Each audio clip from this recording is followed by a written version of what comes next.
Bonjour à tous, ravi de vous retrouver en direct sur Public Sénat pour une édition spéciale à l'occasion du début de la discussion du projet de loi de finances. La séance va débuter à 15 h, mais vous le savez, la droite sénatoriale a décidé de refuser l'examen du budget. Elle le juge insincère et électoraliste. Ce n'était pas arrivé depuis 24 ans. Un acte jugé irresponsable par les sénateurs socialistes. Analyse et réaction dans cette émission.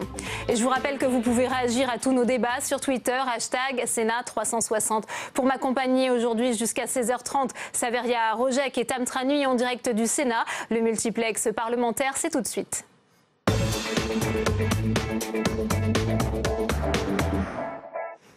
Pour le dernier budget du quinquennat, le Sénat a donc choisi de frapper un grand coup. Chose rare, une motion sera soumise au vote des sénateurs mercredi, ce qui empêchera l'examen de la partie recettes. Pour la majorité sénatoriale, le projet de loi de finances ne tient tout simplement pas la route. Explication Sandra Cerquera. Un budget bidon, insincère, électoraliste. Voilà comment la majorité sénatoriale qualifie le projet de loi de finances pour 2017. Elle compte le rejeter sans même le faire voter, grâce à l'adoption d'une question préalable. Seule la discussion générale aura lieu.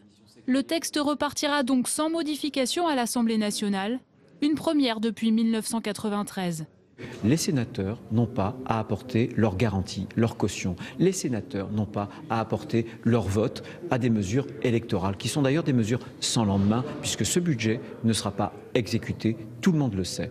Donc pas de théâtre d'ombre, pas de jeu de rôle. De son côté, le gouvernement accuse les sénateurs de droite de refuser le débat. Alors que les Français veulent savoir comment sera réalisé le plan d'économie de 100 à 150 milliards d'euros.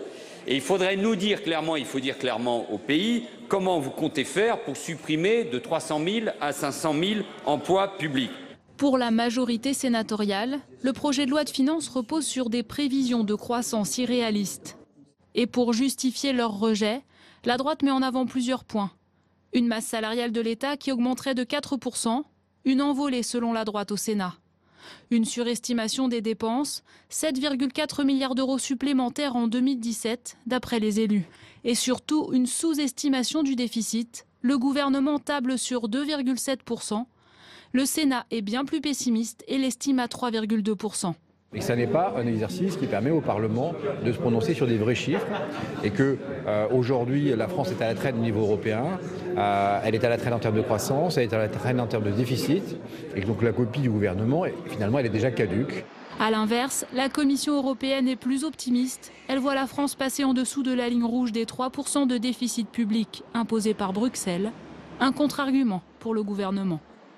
Et alors que se tient ce soir le dernier débat télévisé entre les finalistes de la primaire de la droite, quelles sont justement leurs propositions en matière budgétaire? François Fillon et Alain Juppé veulent tous les deux réaliser des économies sur le quinquennat en faisant baisser les dépenses publiques, mais à un rythme différent. Explication de Mounir Soussi. Alain Juppé et François Fillon sont au moins d'accord sur un point. Le redressement de l'économie passe par une réduction massive des dépenses de l'État. Il faut un changement radical. Pour cela, il faut changer de logiciel. On ne va pas relancer la France avec de l'argent public. Les caisses sont vides. Et pour les renflouer, François Fillon propose une baisse de 100 milliards d'euros des dépenses publiques sur le quinquennat. Alain Juppé vise une fourchette entre 85 et 100 milliards de réduction des dépenses. Pour réaliser ces économies, le principal levier est la diminution du nombre de fonctionnaires. Le député de Paris propose la suppression de 500 000 postes, soit 10 % des effectifs. Les postes régaliens seraient épargnés par ces coupes, mais pour atteindre ce chiffre, il faudrait geler les recrutements pendant tout le quinquennat. Une solution trop brutale pour Alain Juppé. Que zéro recrutement, à mon avis, ce n'est pas la bonne démarche. À ce moment-là, vous changez complètement la pyramide des âges et vous déstabilisez complètement des secteurs ou des services qui ont besoin de se régénérer. Il souhaite supprimer 250 000 postes, 2 fois moins que son concurrent. Toutes ces économies dans un seul but, équilibrer le budget et réduire les déficits. Les candidats sont décidés à s'affranchir de la règle européenne des 3 % au début de leur mandat. François Fillon est prêt à laisser filer le déficit à 4,7 % en 2017 pour un retour dans les clous européens en 2020. Alain Juppé promet d'être plus rigoureux avec un déficit à 3,5 % en 2017 et un passage sous la barre des 3 % en 2018. Et on reste sur cette campagne de la primaire de la droite et du centre avec ces élus réunis au Sénat aujourd'hui. Et pour soutenir François Fillon, écoutez à ce propos Caroline Cayeux, sénatrice LR de l'Oise. Il y a un groupe de femmes qui a travaillé, qui a fait des propositions et que nous avons faites à François Fillon, le candidat à la primaire, et que nous sommes très solidaires les unes des autres et que c'est aussi un peu en réaction aux propos tout à fait sexistes, déplacés qui ont été prononcés à la fois par l'entourage et par Alain Juppé. Mes deux invités sur ce plateau, Michèle André, bonjour. Vous êtes sénatrice socialiste du Puy-de-Dôme, présidente de la commission des finances ici au Sénat. Merci d'être avec nous. Face à vous, Albéric de Montgolfier, bonjour, sénateur Les Républicains d'Eure-et-Loir, rapporteur général de la commission des finances. Dans moins d'une demi-heure, vous allez dans l'hémicycle pour justement défendre ce texte, Michèle André. Vous regrettez, on le sait, cette attitude de la droite sénatoriale qui a décidé de proposer une motion préalable. Pourtant, lors du budget, de l'examen du budget à l'Assemblée nationale, il y a eu une sorte d'ambiance fin de règne avec le gouvernement mis en minorité à plusieurs reprises. Peut-être aussi que ce dernier budget du quinquennat était insincère, comme elle a dit la droite. J'aime beaucoup les formules des journalistes qui observent les ambiances fin de règne crépusculaire. Vous avez bien de la chance d'avoir le temps de faire ça. Nous étions en commission jour et nuit, pas nuit, mais journée entière pour analyser l'émission et nous prononcer sur les avancées de cette loi de finances 2017. Donc, je ne suis pas sûr que ce que vous décrivez présente de l'intérêt. En fait, c'est aujourd'hui, nous voyons un constat, la majorité sénatoriale ne veut pas débattre. Voilà, c'est clair. Moi, j'aurais aimé, et d'autant plus après le reportage que vous venez de nous montrer, que nos collègues, que le rapporteur général, avec qui je travaille dans de bonnes conditions toute l'année, puissent nous développer là où seront les économies et là où il y aura les efforts. C'était ça l'attente pour moi. Ouais. Quand la majorité sénatoriale dit que le budget est insincère, elle se trompe selon vous, Michèle André? Je trouve que ce mot est galvaudé. Je vois des collègues employer ce mot. Je ne suis pas sûre que la question sincérité, qui est d'un caractère comptable d'une manière habituelle, soit adaptée à cela. Je ne suis pas certaine du tout de cela. Et je ne suis pas sûre que les collègues qui, en permanence, sont sur l'insincère seront plus à l'aise si on change de majorité l'année prochaine. Mais nous verrons. Albéric de Montgolfier, on se souvient que quand Gérard Larcher a été élu président du Sénat, il avait dit que le Sénat serait la chambre de l'opposition constructive. Là, en adoptant une motion préalable, on est bien loin de cette opposition constructive. Bon, d'abord, ce n'est pas la première fois qu'il y a une question préalable. Sous la précédente majorité... Sur le budget, ça a été rappelé quand même. Sous la précédente majorité, celle de Jean-Pierre Bel, il y a eu 2 budgets qui ont été repoussés, pour moi simplement, et une question préalable sur le PLFR à l'initiative de la rapporteure générale de l'époque. Donc, on avait dit avec Gérard Larcher, en effet, qu'on ferait un examen approfondi, sérieux du budget, et Michèle André l'a confirmé. On a travaillé, puisque la Commission des finances a examiné la totalité des missions du budget. J'ai fait un rapport sur la première partie, sur la seconde partie, et donc on n'a pas travaillé. Et c'est à l'issue de cette analyse approfondie, complète de l'examen, que la majorité propose le rejet par la question préalable. Pourquoi? Pour 2 raisons fondamentales. Sans doute les hypothèses macroéconomiques, l'exagération de la croissance qui conduit d'une part à surestimer les recettes et d'autre part à sous-estimer les dépenses. Et puis par ailleurs, sans doute, des choix qui vont bien au-delà de 2017. Nous sommes en fin de quinquennat et là, on nous propose des mesures fiscales qui n'ont quasiment pas d'impact sur le budget de 2017. Par contre, 7 milliards d'euros, plus de 7 milliards d'euros à compter de 2018. Et par ailleurs, un certain nombre de dépenses qui sont aujourd'hui non budgétées et qui vont se reporter sur les années suivantes. Donc c'est un budget essentiellement électoral, alors qu'on est plutôt en fin de quinquennat. Ça aurait été mieux en début de la législature. Oui, Michèle André, vous pensez que c'est le contexte politique aussi et la primaire de la droite qui s'est invitée dans les débats ici? Certainement, certainement. Et la difficulté de trancher entre combien de fonctionnaires supprimés, dans quel espace, et le dire aujourd'hui était sans doute prématuré pour nos collègues. Voilà, c'est politique, mais c'est dommage pour le Sénat. Moi, je le dis très clairement. Je l'ai dit au président Larcher. Que vous a-t-il répondu? Il entend? Il entend, bien sûr, il entend. Non, mais attendez, nous sommes des gens de bonne volonté et des gens qui vont nous parler. Moi, je regrette. J'ai 2 années avec simplement le rejet de la deuxième partie. Pas de la première partie qui a entraîné la non-étude de la seconde. J'ai vécu 2 années à la Commission des finances où le président Marini s'amusait beaucoup à l'idée d'arriver avec une copie blanche à la Commission mixte paritaire à l'Assemblée nationale. Moi, je n'ai pas du tout aimé cet épisode. Et je redoute le prochain. Voilà, parce que si on veut aller boire le café avec les collègues à l'Assemblée, on peut trouver autre chose. Michel André, on va tout de suite retrouver Saveria Rojek qui suit pour nous les débats depuis la tribune de presse de l'hémicycle. Saveria, on sait déjà aussi bien que cet après-midi, Michel Sapin ne sera pas là à l'ouverture de la séance. Absolument Delphine, et c'est une surprise. Michel Sapin, le ministre de l'économie et des finances, qui ne sera pas présent pour porter et défendre ce budget, mais ça sera donc Christian Eckert, le secrétaire d'État chargé du budget. C'est une première, jamais un budget n'a été défendu à la tribune, n'a pas été défendu à la tribune par le ministre des Finances, et vous l'avez dit Delphine, d'une certaine façon c'est en fait la réponse du berger à la bergère. Le Sénat, la droite sénatoriale refuse d'examiner le budget en déposant une question préalable. Et bien en retour, le gouvernement n'envoie entre guillemets bien sûr qu'un secrétaire d'État pour présenter le texte. Alors officiellement à Bercy, RAS, le ministre n'est pas disponible. Il est vrai qu'à l'agenda officiel est prévu une conférence sur l'investissement au ministère, conférence qui doit être clôturée d'ailleurs tout à l'heure par François Hollande.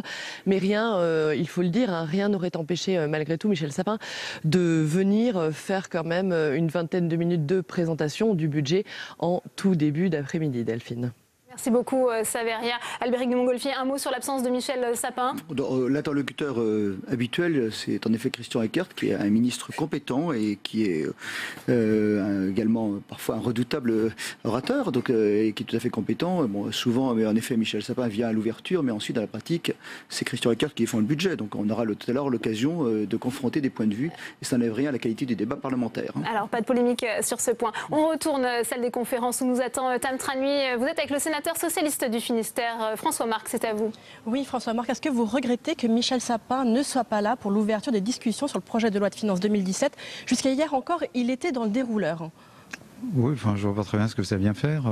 Il y aura des ministres au banc du gouvernement. La question n'est pas là. La question est de voter le budget. Ce n'est pas une réponse au fait que la droite décide de ne faut pas chercher, débattre de ce budget. Faut pas chercher de ce côté la petite bête. En l'occurrence, le problème, c'est le vote du budget de la France avec un ministre ou deux au banc du gouvernement. Et c'est ça l'exercice. Bon, je crois que c'est un faux problème, ça. La droite estime que c'est un budget à la fois insincère, et notamment parce que c'est un budget de campagne. Que lui répondez-vous ?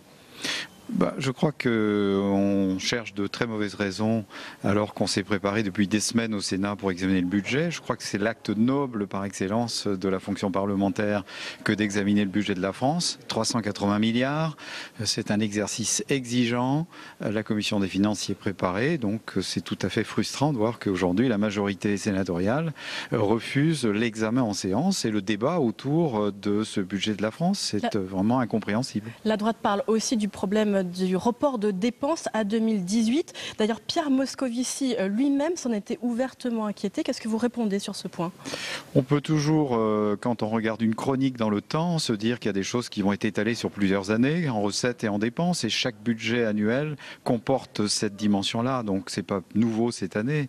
Ce qui est, je pense, à considérer, c'est que ce budget améliore la situation de la France, stoppe l'augmentation de la dette et ramène le déficit sous les 3%. Donc c'est un budget qui est équilibré, qui a été reconnu comme tel par l'Union européenne récemment et par beaucoup d'observateurs aujourd'hui. Donc le budget, il n'est peut-être pas tout à fait ajusté au millimètre, mais je crois qu'on peut considérer aujourd'hui qu'il est tout à fait sincère, objectif et qu'il prépare l'avenir. Donc je pense que s'il y a des choses à débattre, il faut que le débat soit ouvert. Malheureusement, il ne le sera pas au Sénat. C'est ça qui est un petit peu inquiétant quant à l'évolution de la démocratie représentative ici au Sénat.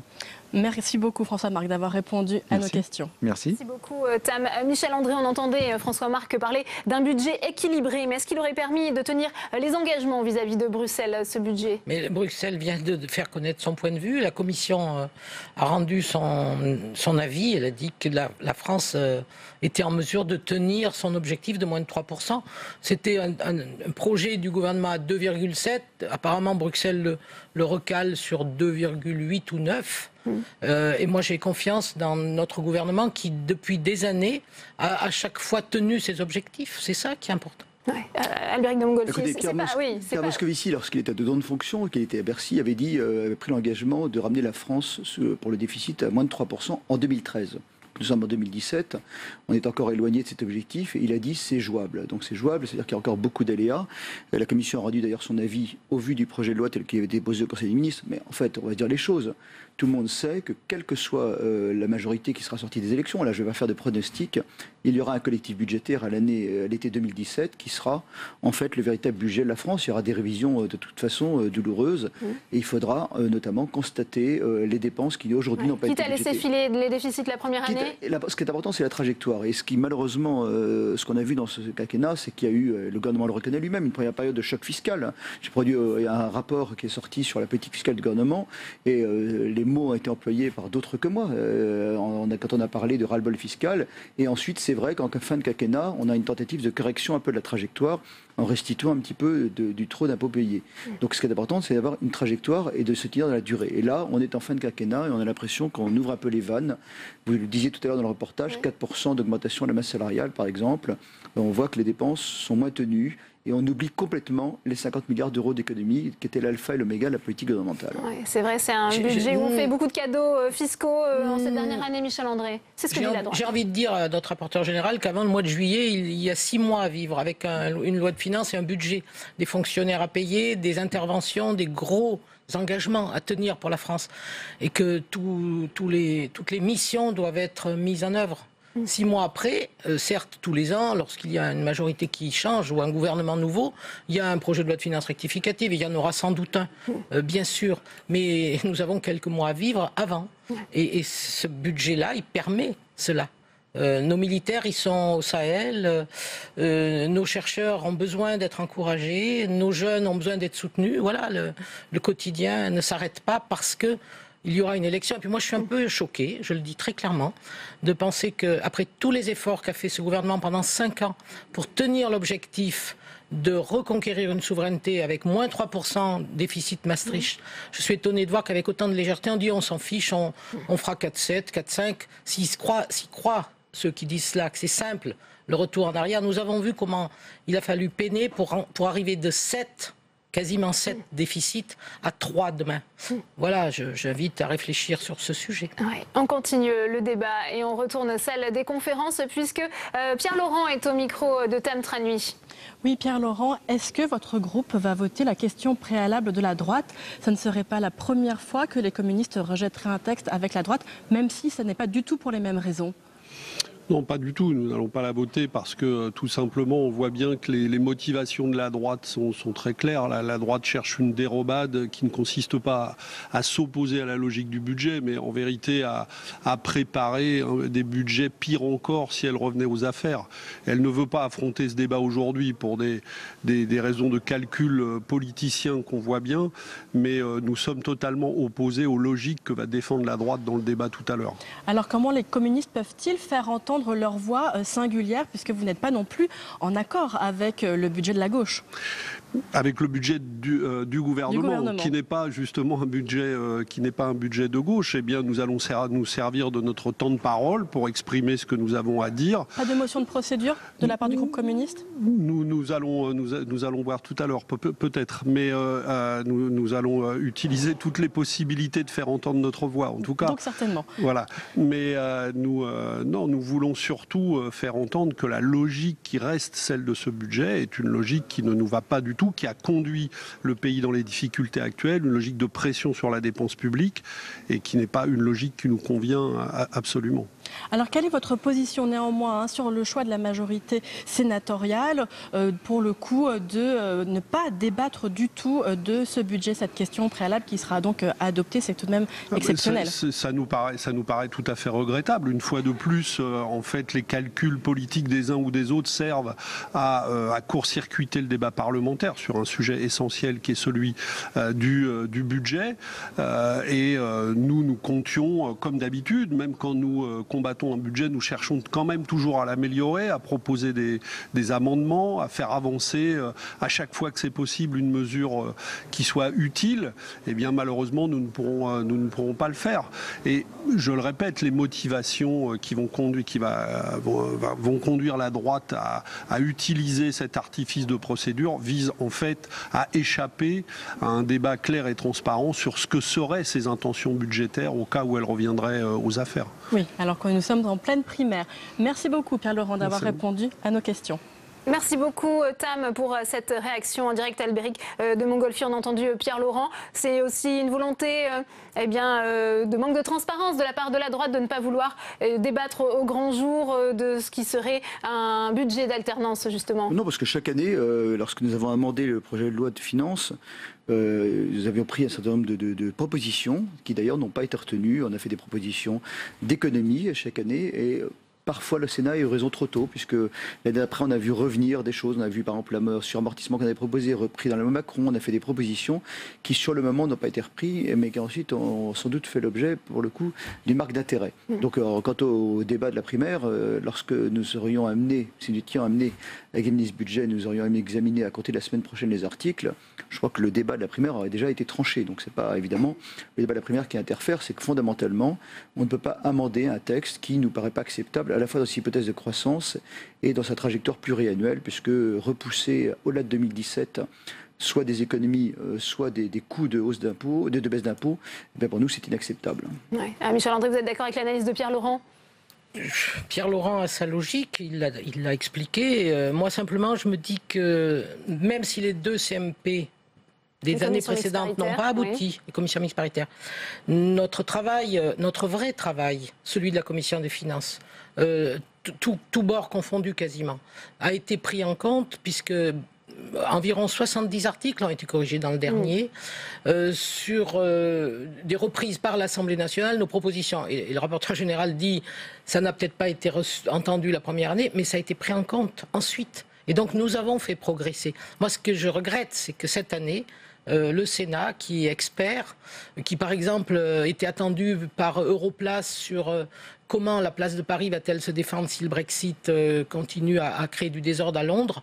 Il y a des choses dans l'Assemblée, que nous aurions corrigées à l'Assemblée nationale. Voilà, donc c'est dommage, je regrette, c'est vraiment dommage. Ouais. Peut-être le mot de la fin avant de nous libérer, de vous laisser aller dans l'hémicycle. Ça n'interdit pas de travailler. Je crois que le Sénat produit des rapports, continue à travailler. Quitte à donner une mauvaise image du Sénat aussi peut-être. Non, parce qu'on continue à travailler. Encore une fois, on aurait refusé de travailler, on n'aurait pas examiné la loi de finances en commission, ça serait regrettable. Mais le Sénat, et c'est au contraire cette analyse approfondie qui conduit à cette décision de la question préalable. Et ça n'interdit pas de continuer demain.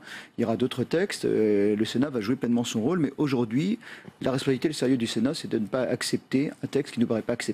Bien, merci Albéric de Montgolfier. Merci beaucoup Michel André. Je vous laisse regagner l'hémicycle où les débats un peu écourtés, mais vont malgré tout débuter à partir de 15h. Très écourté. On continue notre multiplex puisque Vincent Delahaye, vice-président centriste de la Commission des Finances, est au micro de Tam Tra Nuit. Oui, Vincent Delahaye, ce n'est pas la première fois que la droite sénatoriale met en doute les prévisions du gouvernement en matière de déficit, en matière de croissance. Mais d'habitude, eh bien, le Sénat pratique l'opposition constructive. Pourquoi est-ce différent cette fois-ci ? Parce que l'ampleur n'est pas la même. On a là une présentation d'un budget qui, pour nous, est largement sous-évalué en dépenses, mais dans une ampleur considérable par rapport à ce qu'on a l'habitude de voir. Et puis en recettes aussi, on a des recettes nettement surévaluées. Donc moi, je chiffre le dépassement budgétaire de 20 milliards, en fait, entre les dépenses et les recettes, ce qui fait qu'au lieu d'un déficit de 70 milliards, moi j'estime qu'on a 90 milliards aujourd'hui. Et donc c'est un budget qui est totalement insincère. Un différentiel trop important pour pouvoir travailler sur le texte. On a beaucoup travaillé sur le texte. Le Sénat a beaucoup travaillé, les commissions des finances et les commissions spécialisées aussi. On a passé plusieurs centaines d'heures, il y a eu une trentaine de rapports. Donc il ne faut pas dire que le Sénat n'a pas travaillé. Le Sénat a largement travaillé. Simplement, on ne souhaite pas aller au bout de l'examen en séance publique. Alors on ne souhaite pas non plus parce que le gouvernement n'a jamais montré ces années passées d'ouverture vis-à-vis du travail du Sénat. C'est-à-dire que s'il y avait eu un moindre ouverture, si on avait senti qu'il y a un certain nombre de propositions que l'on a faites dans le passé avaient pu être acceptées par le gouvernement, c'est vrai qu'on aurait sans doute discuté. Là, on ne sent pas du tout cette ouverture et la preuve, c'est que M. Sapin n'est pas présent cet après-midi. Vous n'auriez pas préféré que le Sénat serve toutefois de laboratoire, modifie le texte pour donner la feuille de route en cas d'alternance? C'est ce qu'avait fait le Sénat de gauche en 2011. On a déjà fait ça, on a déjà fait ce travail, on a déjà fait beaucoup de propositions. Ces 2 dernières années, on a fait des propositions de bon sens qui n'étaient pas forcément purement politique. Il y a parfois des propositions politiques, il y a parfois des propositions de bon sens, et même ces propositions de bon sens n'ont pas été prises en compte par le gouvernement. Donc voilà, je pense que c'est pas dans la période actuelle qu'on peut le faire. il y a un travail qui a été réalisé, qui va servir au candidat qui sera désigné et qui portera les couleurs de la droite et du centre pour l'élection présidentielle. Et on sait très bien ensemble que, en fait, la vraie loi de finances de 2017, elle sera au mois de juillet prochain avec la loi de finances rectificative. Mais est-ce que justement la difficulté, c'est que vous n'avez pas ce fameux candidat gagnant de la primaire de la droite, et donc vous ne savez pas non plus quel budget alternatif il faut défendre en attendant. Mais ce candidat, il va venir. Ce candidat, il va venir. Non, mais honnêtement, moi, ça fait 5 ans que je suis sénateur. On a travaillé à chaque fois, on a fait des propositions constructives par rapport au budget. On a modifié les budgets, mais honnêtement, il n'y avait pas autant de différence entre notre position et la position du gouvernement que celle qui existe aujourd'hui. Et aujourd'hui, c'est carrément inacceptable. Un budget de campagne, donc. Budget complètement électoraliste. Merci beaucoup, Vincent Delahaye, d'avoir répondu à nos questions. Merci beaucoup Tam pour ces réactions en direct. On continue notre édition spéciale Sénat 360 à l'occasion du début de l'examen du projet de loi de finances pour 2017. François Ekal m'a rejoint. Bonjour, vous êtes professeur d'économie, ancien magistrat à la Cour des comptes, président de l'association FIPECO. On voit bien la droite sénatoriale qui refuse de débattre puisqu'elle juge ce budget insincère. Est-ce que vous êtes d'accord avec son analyse ? Alors, l'insincérité, d'abord, c'est un terme très dur qui est réservé au Conseil constitutionnel. Ouais. Donc, je ne dirais pas qu'il est insincère. En revanche, je pense que le déficit... Irréaliste aussi, hein. Peut-être pas très optimiste, voilà, optimiste, pas très réaliste. Je pense que le déficit qui est prévu dans ce budget, qui est de 69 milliards d'euros, va certainement être dépassé. Parce que du côté des recettes, il est fondé sur des prévisions macroéconomiques qui sont optimistes, en effet, pas irréalistes, mais optimistes. Bon, après, il y a des recettes qui sont cohérentes avec ces prévisions, donc qui elles-mêmes sont optimistes ou pas très réalistes, comme vous voulez. Et puis, du côté des dépenses, je pense d'abord que la loi de finances rectificative pour 2016, qui va bientôt être votée, va être très très difficile à exécuter. Et donc on risque d'avoir des reports importants de dépenses de l'exercice 2016 sur l'exercice 2017. Malheureusement, ça, on ne le saura qu'en mai prochain, fin mai, lorsque la Cour des comptes rendra son rapport sur l'exécution du budget. Puis ensuite, on a comme chaque année des crédits qui sont insuffisants sur un certain nombre de missions. C'est un peu toujours les mêmes, hein, les opérations extérieures du ministère de la Défense. Il y a des grands classiques comme ça. Et puis... il y a aussi un poste particulier pour lequel il n'y a certainement pas assez de crédit. C'est ce qui est nécessaire pour recapitaliser les entreprises publiques, les dotations en capital. Parce que tout le monde pense au cas Areva et au cas EDF, donc on sait qu'il va falloir leur apporter des fonds propres, mais on oublie qu'il y a aussi par exemple la SNCF. La SNCF a des fonds propres négatifs de 7,5 milliards. Donc il va bien falloir un jour la recapitaliser. Donc il y a des risques donc, sur les dépenses, très importants. Et nous ne pourrons pas, comme les années précédentes et comme encore cette année, très vraisemblablement, à la fin de l'année, découvrir que la charge d'intérêt est beaucoup plus faible que ce qu'on avait prévu. Cette année, en 2016, on fait une économie de constatation de 3 milliards sur la charge d'intérêt par rapport à ce qu'on avait inscrit dans la loi de finances initiale. C'est beaucoup. Quand on voit que les taux d'intérêt sont en train de remonter à la suite de ce qui s'est passé aux États-Unis, de l'élection de Donald Trump, on se dit que cette bonne surprise que nous avons eue quasiment toutes ces dernières années, il ne faut pas compter dessus en 2017. Donc pour toutes ces raisons, je pense que je ne dirais pas qu'il est insincère, mais en tout cas, disons très optimiste ou peu réaliste. Alors François Ekal, vous restez avec nous cet après-midi. On retourne aux salles des conférences puisque Tam Tra Nui, vous êtes avec Jean Bizet, le président de la Commission des Affaires européennes ici au Sénat. Oui, Jean Bizet, Michel Sapin ne viendra pas ouvrir la discussion générale à 15h comme c'est la coutume. Est-ce que c'est une réponse au fait que la droite sénatoriale s'apprête à rejeter directement le budget sans débattre des articles ?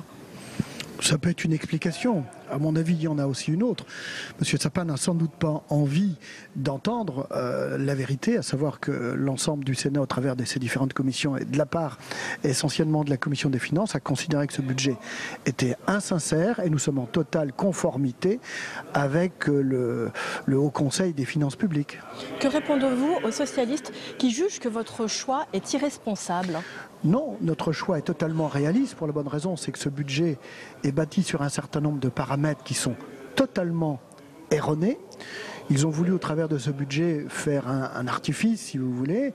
Ils savent très bien qu'il y a dans quelques mois, vraisemblablement, une alternance de majorité et que ce budget est un artifice, encore une fois, et ils ne le mettront jamais en œuvre. Donc ne tombons pas dans cette caricature, il y a là une profonde malhonnêteté intellectuelle dans l'examen d'un tel document.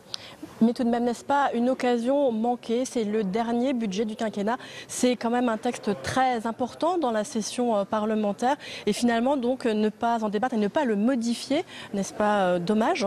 Mais de toute façon, on sait très bien que si nous l'avions modifié, l'Assemblée ayant le dernier mot avec la composition qui est celle de l'autre chambre, on savait très bien que nous aurions concouru et cautionné toutes les irrégularités d'un tel budget. On n'a jamais vu, si vous voulez, une telle explosion du chômage. On est le 21e pays sur 27, avec près de 11%. On a une dérive de la finance, des dépenses publiques pratiquement dans les 6 derniers mois de près de 75 milliards d'euros. Et je peux continuer. Encore une fois, le Haut Conseil des finances publiques a jugé en la matière que le gouvernement s'était assis sur toutes les recommandations qu'il avait pu faire.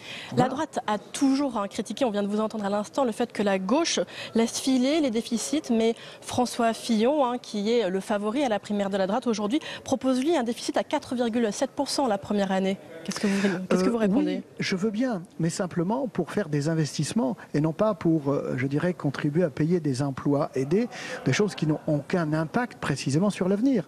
Et moi, ce qui me soucie, c'est qu'on ne voit pas les quelques horizons et les quelques nuages, qui s'amoncellent à l'horizon, à savoir que les taux sont en train de remonter. Or, nous avons eu des taux, je dirais, historiquement bas. Nous n'en avons pas profité pour faire de l'investissement dans ce pays. Nous n'avons fait que du saupoudrage, du fonctionnement, et pour créer, encore une fois, des emplois publics. Merci beaucoup Jean Bizet. Je vais vous laisser donc regagner la séance puisque le débat va débuter dans un instant. Merci beaucoup Tam. On continue l'analyse avec vous François Ekal. On a entendu Jean Bizet, président de la Commission des Affaires européennes, sur aussi cette question. C'est-à-dire que la droite dit, eh bien, vous nous laissez une bombe à retardement en cas d'alternance. Pour autant, on le voit dans les propositions à la fois d'Alain Juppé et de François Fillon, la baisse des dépenses publiques ne permettrait pas une réduction des déficits. Au contraire, on les laisserait filer la première année, quitte à ne pas tenir les engagements vis-à-vis de Bruxelles. Alors, qui est irresponsable dans cette histoire? Je pense que quand François Fillon dit que le déficit public de 2017 pourrait être de 4,7 points de PIB à cause de l'héritage qui est laissé par le gouvernement actuel. C'est 2 points de PIB sur l'héritage des engagements financiers du gouvernement. Il exagère. Il exagère.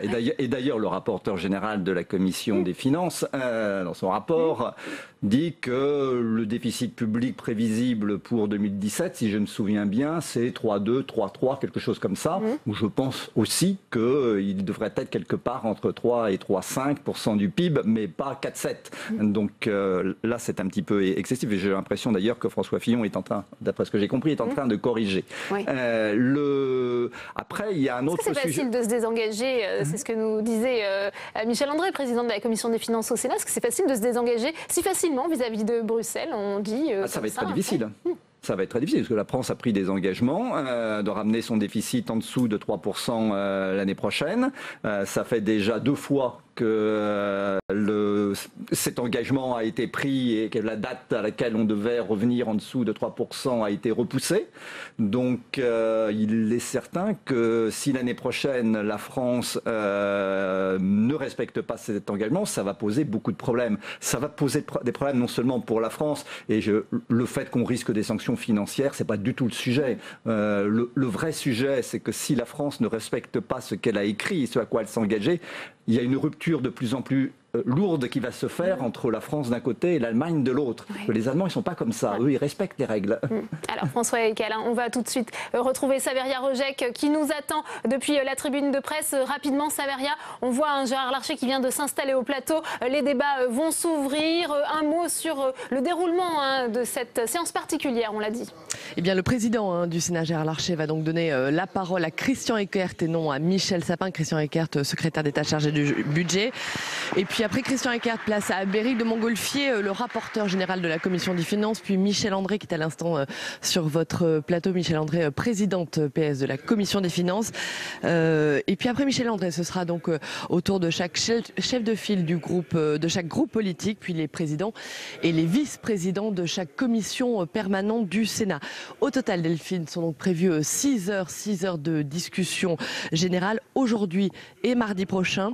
Et c'est mercredi 30 que sera examinée et sans doute votée cette question préalable.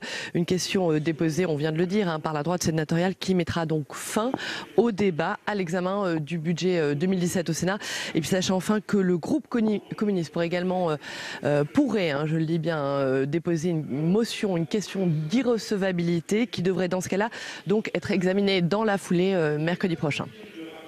Merci beaucoup Saveria. Et tout de suite direction la séance puisque Christian Eckert a déjà commencé son intervention. On l'écoute tout de suite. Garantir à nos concitoyens le maintien d'un service public de qualité.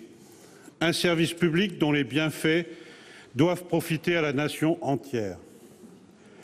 Car à gauche, nous sommes convaincus que meilleurs seront les effets redistributifs de notre système, plus grande sera l'adhésion au projet commun qui organise notre vie sociale. Encore faut-il que les deux chambres du Parlement, et donc le Sénat après l'Assemblée nationale, acceptent de débattre des textes qui leur sont soumis. J'y reviendrai. Qu'il me soit permis de rappeler ici la cohérence d'ensemble de la politique budgétaire mise en œuvre par le gouvernement depuis 2012. Au début de ce quinquennat, l'état de nos comptes publics était alarmant. Monsieur Fillon, Premier ministre, ne se disait-il pas à la tête d'un État en faillite? N'avait-on pas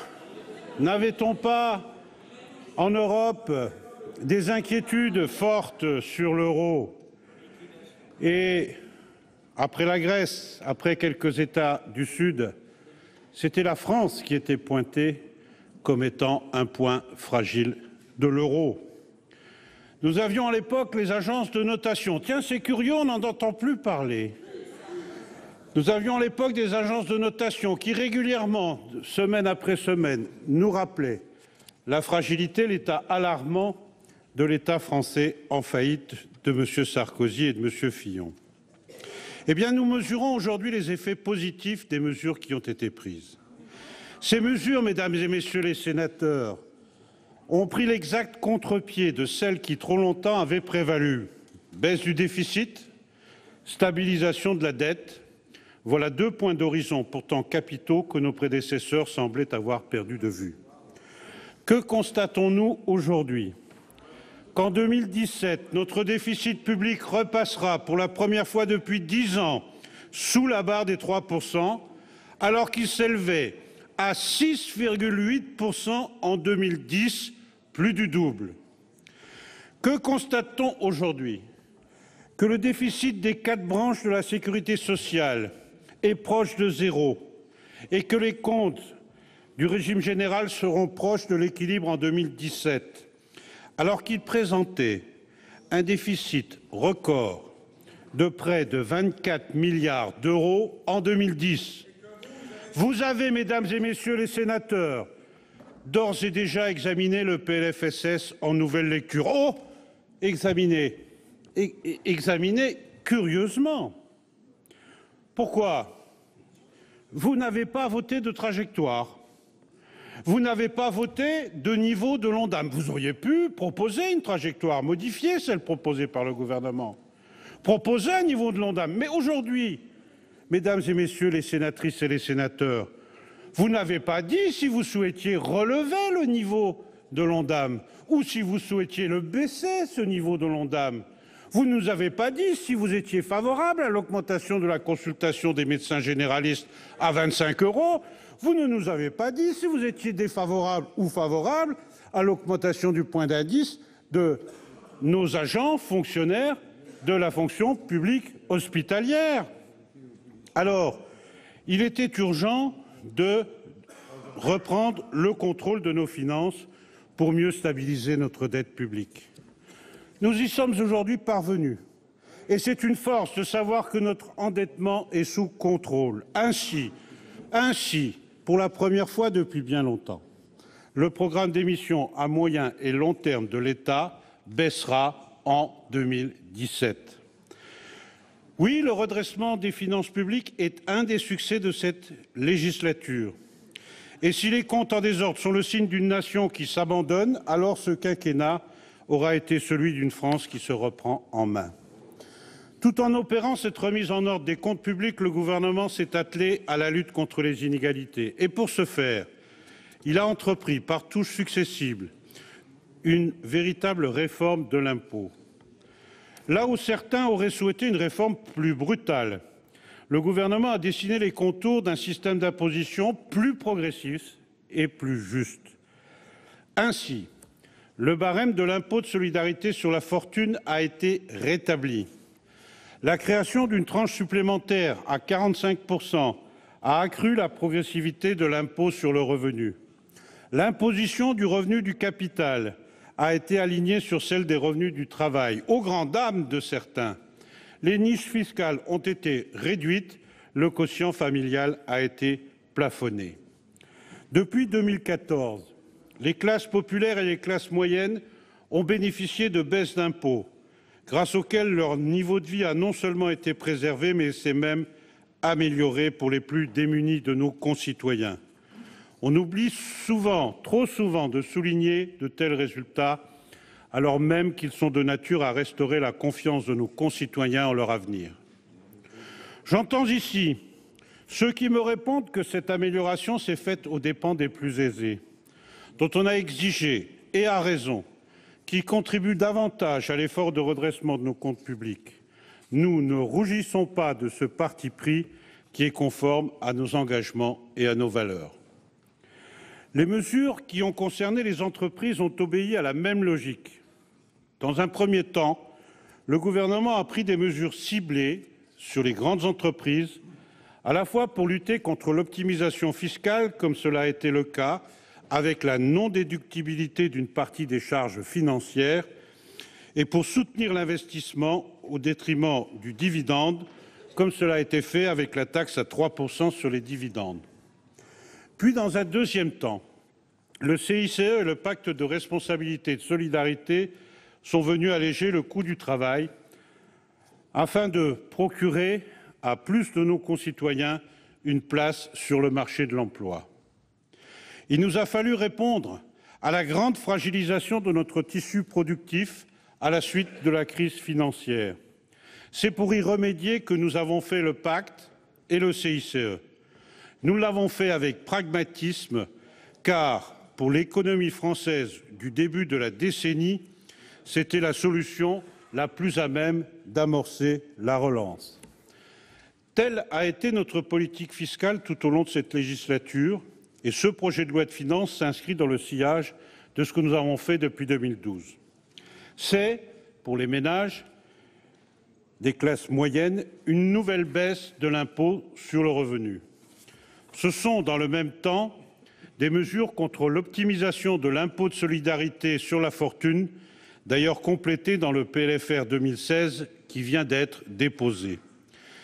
C'est aussi la transformation en crédit d'impôt de la réduction d'impôt sur les services à la personne et les gardes d'enfants pour tous, y compris les retraités ou les personnes atteintes de handicap. C'est aussi pour les entreprises la hausse du CICE qui passera de 6 à 7%, mais aussi la baisse progressive de l'impôt sur les sociétés jusqu'en 2020. C'est enfin le CITS, crédit d'impôt sur la taxe sur les salaires, qui bénéficiera au secteur de l'économie sociale et solidaire, le secteur associatif, le secteur médico-social à but non lucratif, qui ne bénéficiaient pas du CICE. Pour le dire plus simplement, c'est une réforme progressive de l'impôt que nous avons menée durant ce quinquennat. Mais je voudrais, à cet instant, m'arrêter sur la réforme de son recouvrement.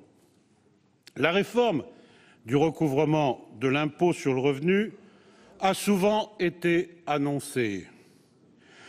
Jusqu'ici, elle a toujours été différée, alors même que le prélèvement à la source est une mesure qui bénéficiera à tous les contribuables. On me dit, j'ai lu, que cette réforme était mal préparée. C'est méprisant. C'est méprisant pour les équipes qui ont travaillé des heures, des nuits, d'arrache-pied pour construire un texte, certes difficile à établir, mais qu'aucun, jusqu'alors, n'avait réussi à finaliser. On me dit que cette réforme n'a pas été concertée. Quel mensonge! J'ai rencontré personnellement avec Michel Sapin mes collègues ministres de l'Agriculture, de la Défense, du Travail, des droits des femmes, de la Santé. J'ai rencontré à plusieurs reprises toutes les organisations syndicales de la maison Bercy, toutes. J'ai rencontré toutes les organisations syndicales de salariés, en la personne, la plupart du temps, de leurs premiers représentants. J'ai rencontré, et pour certaines à plusieurs reprises, la CGPME, l'UPA, l'Union nationale des professions indépendantes, les représentants de l'économie sociale et solidaire, la FNSEA, et même, mes services ont rencontré à 6 reprises, mon cabinet à 2 reprises, et moi-même à 2 reprises, les représentants du MEDEF. J'ai rencontré,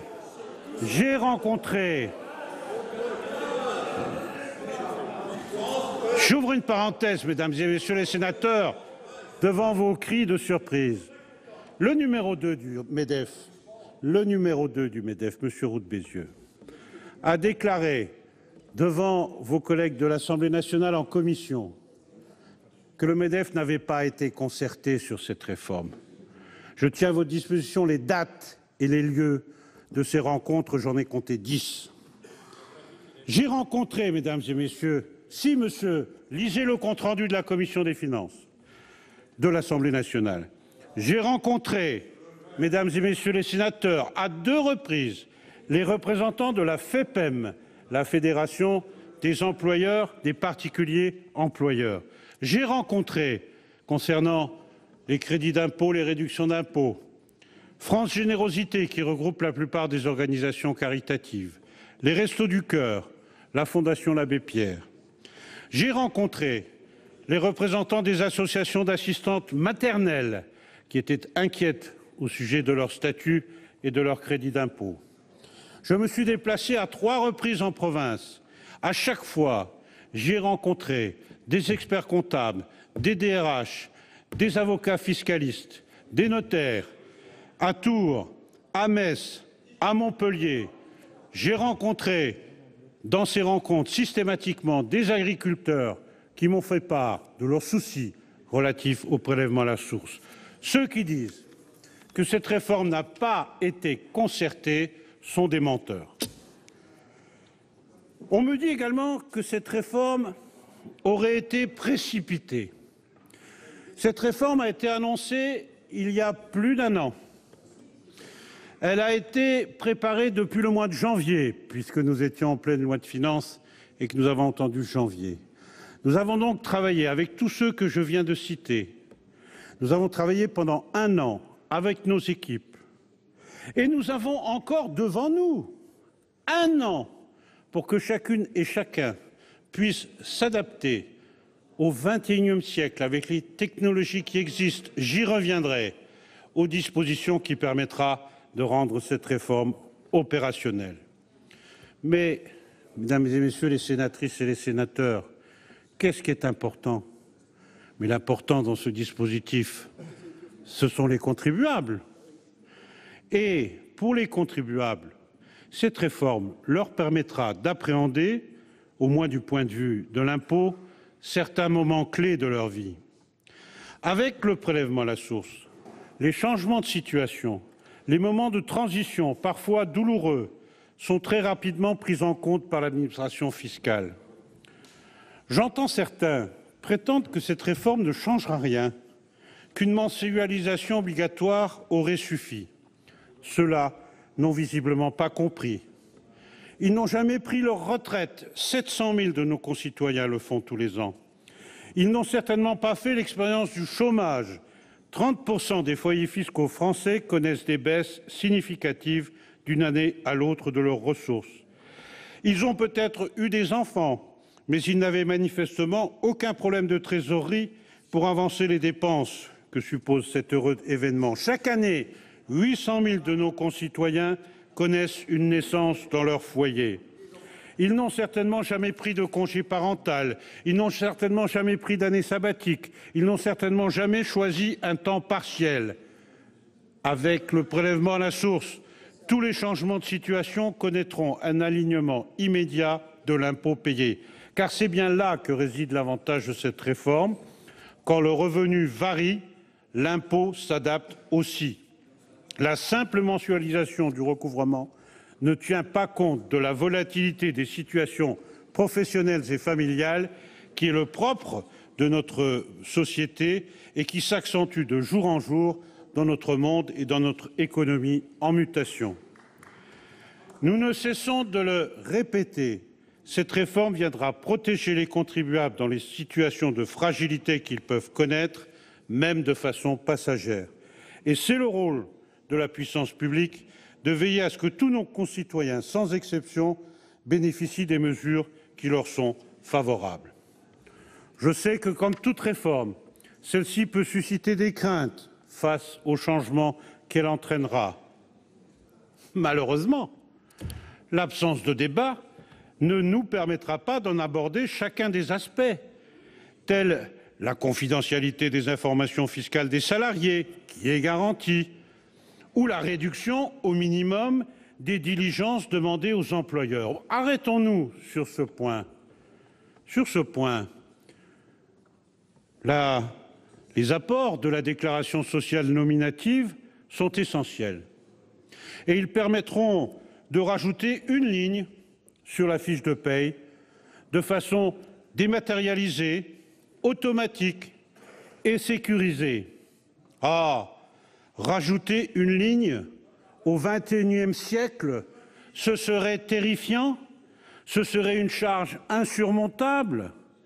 Mais dites-moi, en 1993, en 2003, en 2015, en 2016, ils ont tous rajouté une ligne sur leur bulletin de paye, les employeurs. Une ligne. Et cette ligne, elle a changé au fil du temps, à cause de Mme Aubry, à cause de M. Fillon, à cause de M. Bertrand, à cause de ce gouvernement. Mais aujourd'hui, il serait insurmontable de rajouter une ligne sur la fiche de paye quand il s'agit du prélèvement à la source, mais je n'ai jamais entendu un seul employeur protester contre le rajout d'une ligne qui s'appelle allègement de cotisations sociales.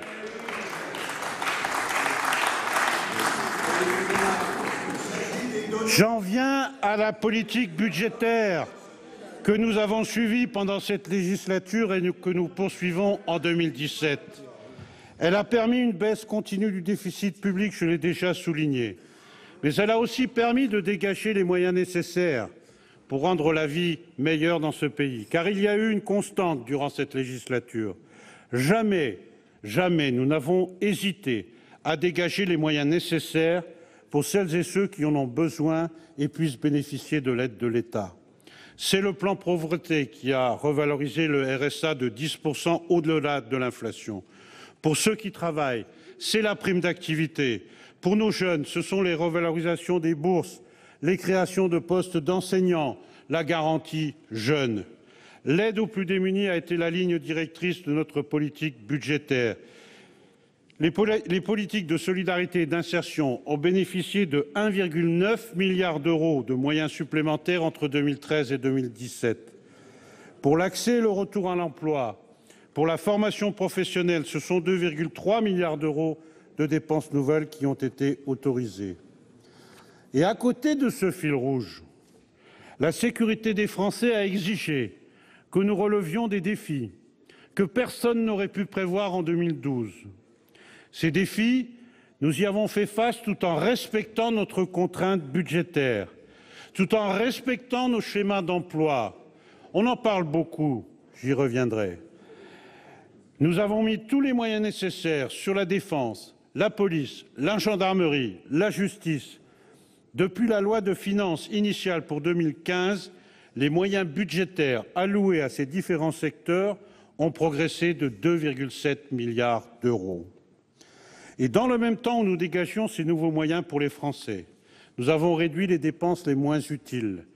C'est ce qui explique que nous ayons diminué de 6,5 milliards d'euros la dépense de l'État sur la législature, à périmètre constant, une baisse en euros, sonnant et trébuchant, pas par rapport à un tendanciel de loi de finances à loi de finances, de loi de règlement à loi de règlement. Le plan d'économie sur 3 ans lancé en 2014 se poursuivra en 2017 et associera tous les secteurs des administrations publiques. D'ores et déjà, vous avez débattu des économies sur la sécurité sociale, notamment l'assurance chômage. Ce projet de loi de finances prévoit à nouveau que les collectivités territoriales prennent part à l'effort de redressement de nos comptes publics, ce qui se traduira par une baisse des dotations de l'État. Cette baisse, conformément aux déclarations du président de la République lors du Congrès des maires, sera allégée d'1 milliard d'euros par rapport aux 2 années précédentes. L'ensemble des mesures prises dans ce projet de loi, comme dans le PLFSS, doivent nous permettre de réduire le déficit public en dessous du seuil de 3 % l'an prochain. Certains crient au loup, certains crient à la tricherie. Je tiens à insister sur ce point. Parmi tous les juges de paix qui se font connaître aujourd'hui, depuis le Haut Conseil, la Cour des comptes, la Commission, les candidats à la primaire, je tiens à insister sur ce point. La Commission européenne vient de confirmer la crédibilité de cet objectif dans son avis de trajectoire budgétaire sur la France. 2,9, monsieur le rapporteur général. Quant au déficit de l'État, il atteindrait 69, calmez-vous, ça va bien se passer, monsieur le sénateur. Quant au déficit de l'État, il atteindrait 69,3 milliards d'euros. C'est son plus bas niveau depuis 2008. Bien entendu, ces objectifs pour 2017 vont s'appuyer fortement sur les résultats que nous attendons pour 2016. Je ne sais pas si vous étudierez le PLFR. Un solde de 3,3 %, confirmé dans le collectif budgétaire récemment déposé. Permettez-moi à ce propos de souligner que le léger ajustement de la prévision de croissance pour 2016, ramené de 1,5 à 1,4 %, n'entraîne pas de modification de la prévision de ce solde. Il se résume à une légère évolution de la répartition des recettes fiscales compte tenu des informations comptables déjà disponibles. La Commission européenne, d'ailleurs, confirme le réalisme de la prévision du gouvernement sur ce point, tout comme le Haut Conseil des finances publiques, généralement peu complaisant. Mais peut-être n'avez-vous pas eu le temps, monsieur le sénateur, mais le Haut Conseil des finances publiques a publié son avis sur le PLFR et sur la trajectoire de 2017 vendredi matin. Vous avez peut-être la tête ailleurs. Vendredi matin, dans l'avis du Haut Conseil des finances publiques, sur 2016, j'ai relevé une fois le mot atteignable. Alors atteignable, ça peut encore laisser subsister un doute. Mais il y avait 2 fois le mot réaliste, monsieur le rapporteur général. 2 fois. Dans la bouche du Haut Conseil des finances publiques, je crois que c'est plutôt rassurant. Mais cette prudence, j'y reviendrai, monsieur le sénateur, n'ayez pas peur, il y en a encore quelques-unes. Cette prudence et cette prévoyance ne me semblent malheureusement pas partagées par tous ceux qui siègent dans cet hémicycle, ils se reconnaîtront. À entendre les propositions du principal parti d'opposition, j'éprouve un mélange d'inquiétude pour notre pays et de colère face à la dilapidation annoncée des efforts des Français. Oui, je lis une dette à plus de 100% du PIB, plus importante que toute notre richesse nationale d'une seule année. Je lis un déficit à plus de 4,7% du PIB. Enfin, il y a débat, semble-t-il. On ne sait plus si c'est 2017, 2018. On ne sait pas. M. Carrez a dit qu'il n'avait jamais validé ce chiffre. Il l'a dit publiquement, donc je peux le répéter. Et tente de se justifier par quelques notes qui circulent ici ou là. Mais vous avez probablement lu le grand journal du soir qui s'interroge sur ces comptes, ou plutôt ces mécomptes. Il est toujours commode de justifier ce déficit en se réfugiant derrière l'insincérité supposée de notre budget, alors même que toutes les prévisions confirment le sérieux de notre politique budgétaire. Cessez d'attiser les peurs sur l'état de nos finances et acceptez donc d'avoir une discussion un peu argumentée sur ces chiffres. Mais vous préférez vous défausser et couper court au débat. Tout cela n'est que prétexte. Notre budget conduit à un déficit inférieur à 3% l'an prochain. Et quand vous parlez de 4,7%, c'est que vous admettez dès maintenant que vos cadeaux fiscaux feraient augmenter le déficit. Car c'est le grand retour des cadeaux fiscaux. Tout votre programme fiscal est organisé autour d'une idée. Payer à certains le prix du soutien qu'ils vous apportent. Comment comprendre autrement la suppression de l'ISF, la baisse des successions pour les plus riches ou la baisse proportionnelle de 10% de l'impôt sur le revenu? À qui profitera la baisse de 10% de l'impôt sur le revenu? Certainement pas à ceux qui n'y sont pas assujettis. 10% de zéro, c'est zéro. Et qui en profitera le plus? Certainement ceux qui en payent le plus. Et cela se traduira soit par du déficit supplémentaire, c'est ce que vous envisagez, mais soit aussi, parce que cela ne suffira pas, par des économies sur les retraites, l'éducation, les fonctionnaires, les minima sociaux, la santé. Et sans doute aussi sur la sécurité, à laquelle notre gouvernement a rendu les moyens que vous aviez supprimés. Certains disent que la droite et la gauche n'existent plus. Ils n'ont pas lu les programmes de vos candidats. Donnez plus à ceux qui ont beaucoup et demandez des économies à ceux qui n'ont rien. Voilà le programme de la droite et c'est tout le contraire de ce que nous avons fait. Vous vouliez supprimer 600 000 emplois de fonctionnaires. Le temps d'un premier tour de primaire, c'est devenu jusqu'à 500 000. Mais pourquoi ne pas nous en donner la liste? Où les prendrez-vous? Ah, vous dites pas dans la défense, la police, ni la gendarmerie, ni les hôpitaux. Je vous rappelle que chaque année, le nombre de départs à la retraite dans les 3 fonctions publiques, l'État, collectivités territoriales, fonction publique hospitalière, dans les 3 fonctions publiques, tous les ans, le nombre de départs en retraite est légèrement supérieur à 100 000. Vouloir supprimer 500 000 emplois en 5 ans, c'est tout simplement arrêter tout recrutement pendant la même période. Quel programme? Tenir de tels propos, c'est conduire le pays dans une impasse et décrédibiliser la parole politique.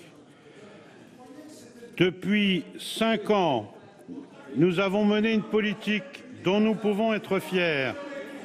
Elle a conduit à tout mettre en œuvre pour préserver notre modèle social. Et vous ne trouvez rien de mieux que d'opposer une question préalable à ce projet de loi de finances, si j'ai bien compris, les intentions de la majorité sénatoriale. Mais vous nous aviez habitués.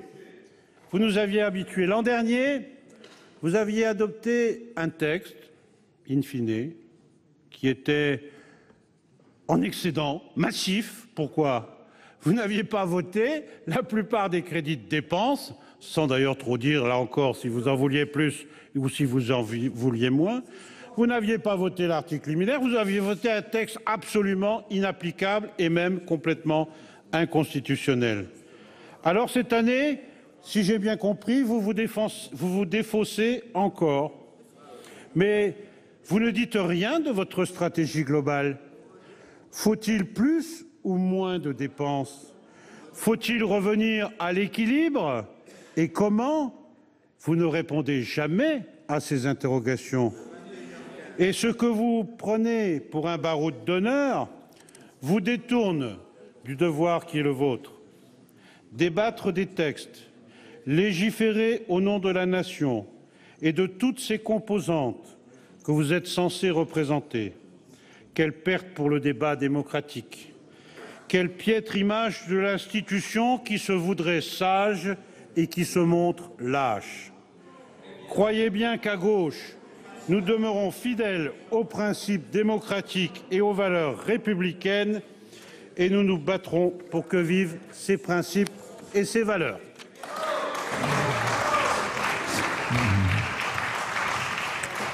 L'intervention de Christian Eckert, le secrétaire d'État au budget. On continue cette édition spéciale à l'occasion du début de l'examen en séance du projet de loi de finances pour 2017. Avec vous, François Ekal, je rappelle que vous êtes professeur d'économie, ancien magistrat de la Cour des comptes et président de l'association FIPECO. Qu'avez-vous pensé de l'intervention de Christian Eckert? On a vu, il s'est attelé à défendre la cohérence budgétaire du gouvernement depuis 5 ans, rappelant que sous François Fillon, le gouvernement était à la tête d'un État en faillite.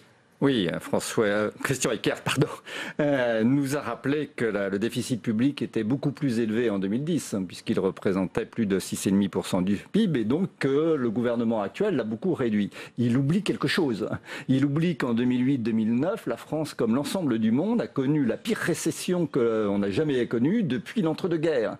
Et donc cette récession de 2008-2009 a fait plonger les recettes publiques et exploser le déficit public. Donc le déficit public de 2009-2010, ce n'est pas tellement la responsabilité du gouvernement Sarkozy. C'est quelque chose qu'on a vu dans tous les pays du monde.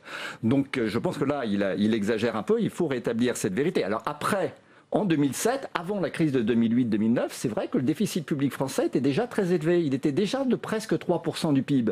Mais ça, c'est le fruit de 20 ans de politique budgétaire française dans lesquelles on ne s'est pas attelé à la réduction des déficits publics.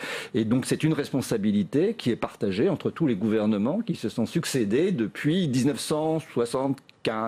73, c'était le dernier dans lequel on a voté un budget à l'équilibre. Ouais, un dernier mot sur l'endettement qui serait sous contrôle désormais. Est-ce qu'il a raison d'appuyer sur ce point, le secrétaire d'État au budget? Il a raison si on croit ses prévisions de déficit public et tout ce qui va avec, c'est-à-dire les prévisions de croissance, etc. Maintenant, on est à un moment... Donc, même si on croit à ces prévisions, la dette publique va atteindre un maximum en 2016, puis commencer à se stabiliser, à décroître. Il suffit de pas grand-chose, d'un peu plus de déficit et des taux d'intérêt un petit peu plus élevés, une charge d'intérêt un peu plus élevée, pour que la dette continue à augmenter. Tel que c'est parti, enfin moi tel que je vois les résultats pour 2017-2018, nous franchirons le seuil des 100% du PIB.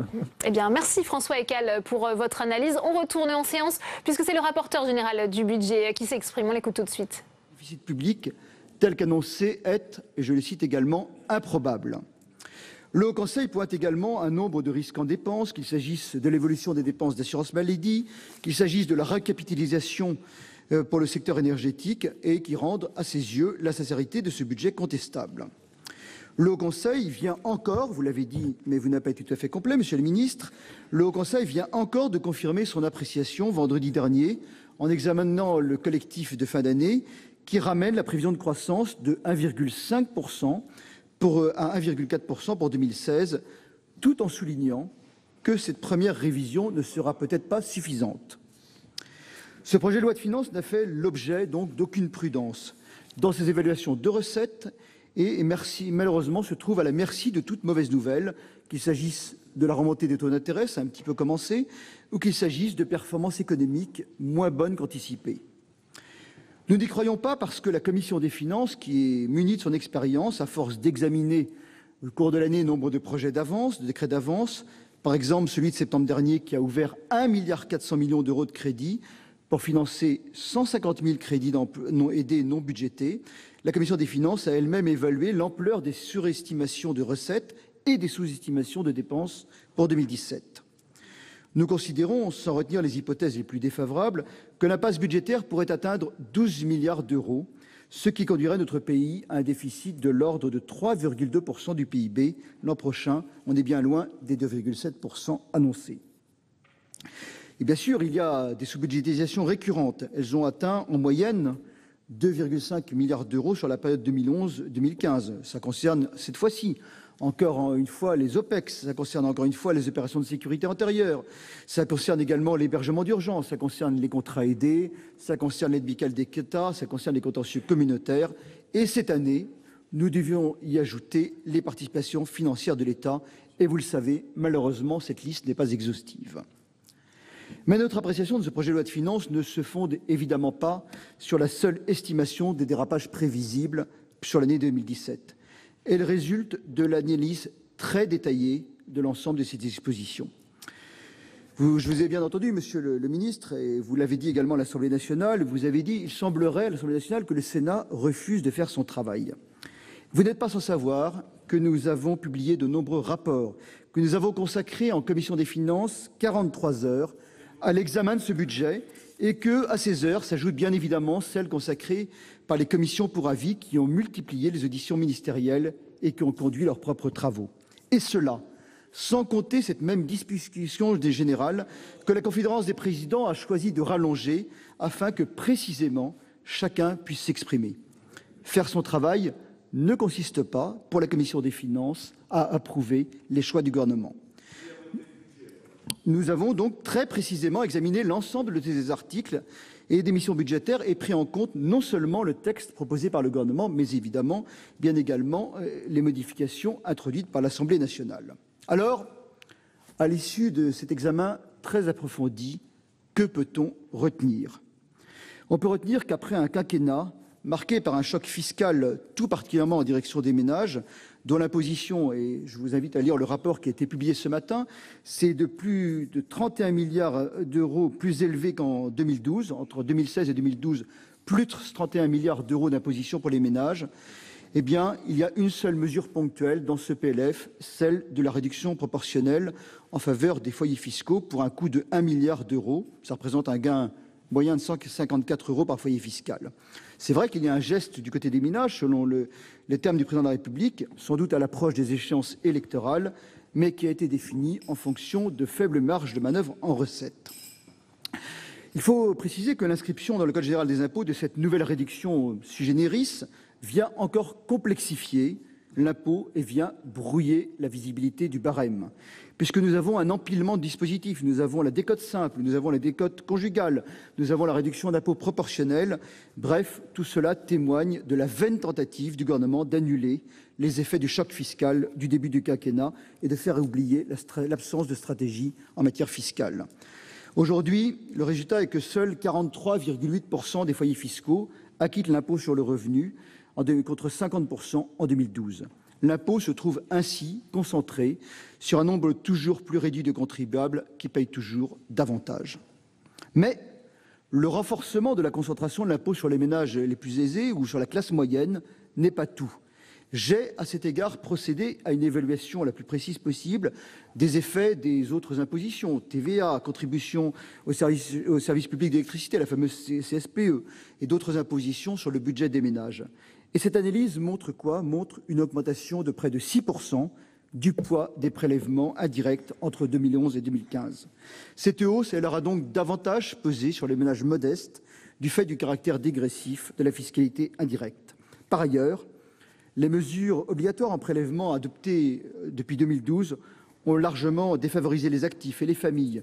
Et c'est une étude non partisane, c'est une étude de la Direction générale du Trésor qui le démontre.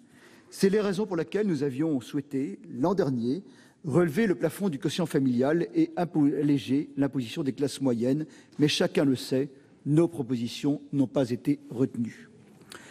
Ce projet de loi de finances ne comporte donc pas de mesures susceptibles d'alléger la charge fiscale sur l'ensemble des ménages en 2017, alors que celle-ci est passée de 14,5% en 2011 à 16% du PIB en 2016, ce que désormais tout le monde reconnaît. Comme vous le savez, la mesure emblématique de ce projet de loi de finances n'est pas relative au montant de l'impôt, mais à son mode de recouvrement, et le ministre vient d'en parler un instant. Il s'agit de la fameuse instauration du prélèvement à la source, l'un sans doute des 60 engagements du candidat François Hollande en 2012, engagement qu'il fallait sans doute honorer en toute fin de mandat. J'ai souligné dans le rapport au nom de la Commission des finances le choc de complexité créé par ce nouveau dispositif et j'en ai noté les nombreux inconvénients. Et d'ailleurs, je note que l'Assemblée nationale a tenté ou a adopté un certain nombre d'amendements sur des points que nous avions soulevés. Ce point soulevé par le Sénat, la naissance d'un enfant, qui serait finalement pris en compte, la pénalité pour modulation excessive du taux de prélèvement qui serait assouplie, la grille du taux par défaut qui serait affinée et l'acompte de 30% qui serait introduit pour les crédits d'impôt pour service à la personne. Enfin, il y a eu divers ajustements techniques, notamment liés à la définition des revenus exceptionnels de l'année de transition. Ce sont sans doute des retouches utiles sur des points que nous avions soulevés, mais qui sont très clairement insuffisantes pour répondre aux très nombreuses critiques formulées par les participants à nos tables rondes. Alors vous avez, Monsieur le Ministre, rappelé la longue liste des personnes que vous aviez auditionnées. Eh bien, nous les avons également auditionnées où elles ont toutes apporté des contributions écrites qui sont toutes défavorables à ce prélèvement à la source. C'est dans le rapport de 244 pages de la Commission des finances du Sénat. L'Assemblée nationale, en adoptant le prélèvement à la source, a choisi un mode de recouvrement qui crée des charges et des responsabilités nouvelles. Et vous avez cité d'autres prélèvements, mais celui-ci, Monsieur le Ministre, la différence, c'est qu'il est individualisé, à la différence d'un taux de CSG, et que d'ailleurs, il n'est pas neutre, puisque vous avez même fait peser une responsabilité pénale sur les entreprises qui dévoileraient le taux. Donc ce n'est pas si neutre que ça, d'où les soucis de confidentialité. On est dans un texte qui est clairement de nature à complexifier la vie des contribuables, alors même que le taux actuel de recouvrement de l'impôt est excellent. Pourquoi ce projet ne fonctionne pas? Tout simplement parce que notre impôt, qui est un impôt familialisé, qui est un impôt certes complexe, mais qui repose sur le prélèvement par foyer fiscal, n'est évidemment pas compatible avec un prélèvement à la source assis sur l'individu. Et je regrette que nos collègues députés n'aient pas retenu dans le texte final la proposition du Sénat, puisque ces dispositions ont été supprimées en deuxième délibération. Ma proposition aurait été plus simple. Si ça a été voté, Monsieur le Président. Si, mais ça a été voté. Il y a eu bien un prélèvement mensuel, et vous avez oublié un mot, contemporain. En tous les cas, ça permettait une chose, ça permettait de garder ce lien exclusif entre le contribuable et l'administration fiscale, sans besoin d'introduire un tiers et de complexifier le système. J'en viens maintenant à la fiscalité des entreprises. Le gouvernement a malheureusement annulé pour l'an prochain les 5 milliards d'euros de baisse d'impôts qui étaient prévus pour les entreprises. Mais si, vous avez renoncé notamment un certain nombre d'engagements pris dans le cadre du pacte de responsabilité et de solidarité. Seule subsiste la création d'une nouvelle tranche d'impôt sur les bénéfices, imposée à 28% pour les PME, qui se traduit d'ailleurs par une moindre recette de 330 millions d'euros. Mais à côté de ça, les entreprises feront en 2007 de très nombreuses avances à l'État. Qu'il s'agisse, et vous les voulez, ben oui, l'acompte sur les sociétés, l'acompte de la taxe sur les surfaces commerciales, la fameuse TASCOM, en attendant l'acompte sur la C3S, qui est d'ailleurs inscrite dans le collectif budgétaire. Donc il y a un certain nombre de mesures, soi-disant de trésorerie, qui permettent d'améliorer le solde, mais qui sont, en tous les cas, des avances de recettes des entreprises. Je les ai citées, TASCOM, acompte sur les sociétés, C3S. Ainsi, concrètement, les entreprises devront verser par anticipation près d'1 milliard d'euros d'impôts dont elles ne sont redevables qu'au 1er janvier 2018 ou au titre d'un bénéfice qui n'est pas encore réalisé. Ces deux dispositions, de même celles qui créent un nouvel acompte de prélèvement forfaitaire sur les revenus immobiliers, sont bien, qu'on le veuille ou non, sont bien des prélèvements supplémentaires en 2017, dont évidemment le seul motif est de gonfler artificiellement les recettes budgétaires de l'année, puisque l'effet sera neutralisé dès 2018. Et nous ne pouvons évidemment accepter ces artifices budgétaires. Plus généralement, et c'est sans doute là le point majeur, ce projet de loi de finances porte atteinte à notre compétitivité, du fait notamment des dispositions introduites par l'Assemblée nationale. Tout d'abord, vous le savez, les députés remettent en cause, et sans doute de manière particulièrement inopportune, le régime fiscal et social des actions qui résultaient de la loi dite Macron. C'est peut-être un terme qui ne plaît pas aujourd'hui, mais en tous les cas, la constitutionnalité de cette disposition, qui est particulièrement rétroactive, sera sans doute en discussion. Enfin, les députés élargissent la taxe sur les transactions financières, notamment aux opérations intrajournalières. Ils augmentent son taux. C'est regrettable à un moment où la place de Paris cherche à attirer de nouveaux investisseurs, en particulier du fait du Brexit. Et là aussi, il y a de nombreux risques constitutionnels qui existent. Ces dispositions, qui sont donc prises totalement à contretemps, ne peuvent être évidemment acceptées. Elles envoient des signaux négatifs, des signaux d'autant plus négatifs, notamment pour les impatriés, qui témoignent d'ailleurs en creux de la lourdeur de notre système fiscal. Je n'insisterai pas non plus sur d'autres dispositions introduites par nos collègues députés, particulièrement pénalisantes pour nos concitoyens. Je pense en particulier à la suppression de l'exonération de plus-value sur la vente d'un premier logement, en cas de réinvestissement dans l'achat d'une résidence principale. Je pense également à la possibilité pour les communes situées en zone tendue de majorer de 60%, je vois Roger Carouzzi et d'autres, au fil de Minetti, sénateur de Paris, 60% la majoration de la taxe d'habitation sur les résidences secondaires. Et il y a fort à parier, malheureusement, que les augmentations d'impôts soient réelles en 2017 pour de nombreux contribuables. D'ailleurs, de fait, le gouvernement reconnaît lui-même que le taux de prélèvement obligatoire ne diminuera pas l'an prochain. Ce taux s'établira à 44,5% du PIB en 2017, au lieu de 44% encore prévu en avril dernier dans le pacte de stabilité.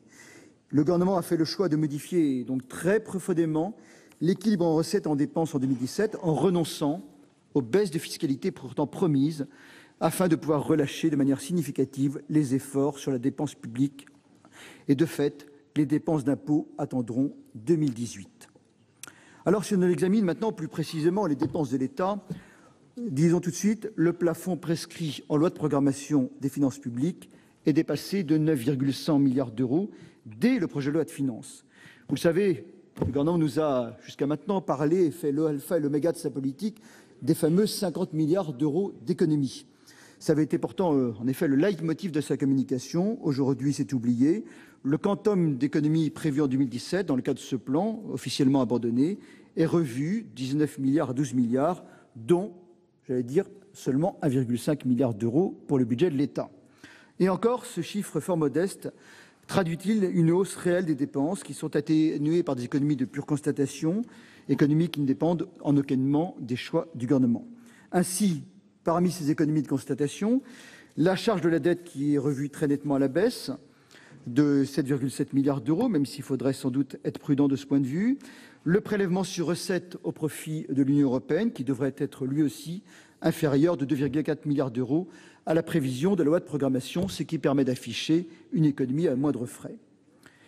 J'ajoute, concernant les dépenses, que plus de 40% de la hausse de l'État est portée en 2017 par la masse salariale pour un montant de 3,2 milliards d'euros. Et cela se traduira, à un moment où il n'y a pas d'inflation, quasiment pas de croissance, par une progression de la masse salariale de 4% en 2017. Et il faut remonter plus de 15 ans en arrière. Il y a 15 ans, on n'avait sans doute pas la même inflation. En 2002, très précisément, pour retrouver une hausse aussi importante des dépenses du titre 2. Ainsi, l'augmentation totale des dépenses de personnel sur l'ensemble du quinquennat s'élèvera à 5,1%. Et à titre de comparaison, puisqu'on aime bien se comparer à la période précédente, la masse salariale avait décru de 6,6% de 2007 à 2012 et était restée stable de 2002 à 2007. Donc aujourd'hui, 4% d'augmentation de la masse salariale dans ce PLF pour 2017.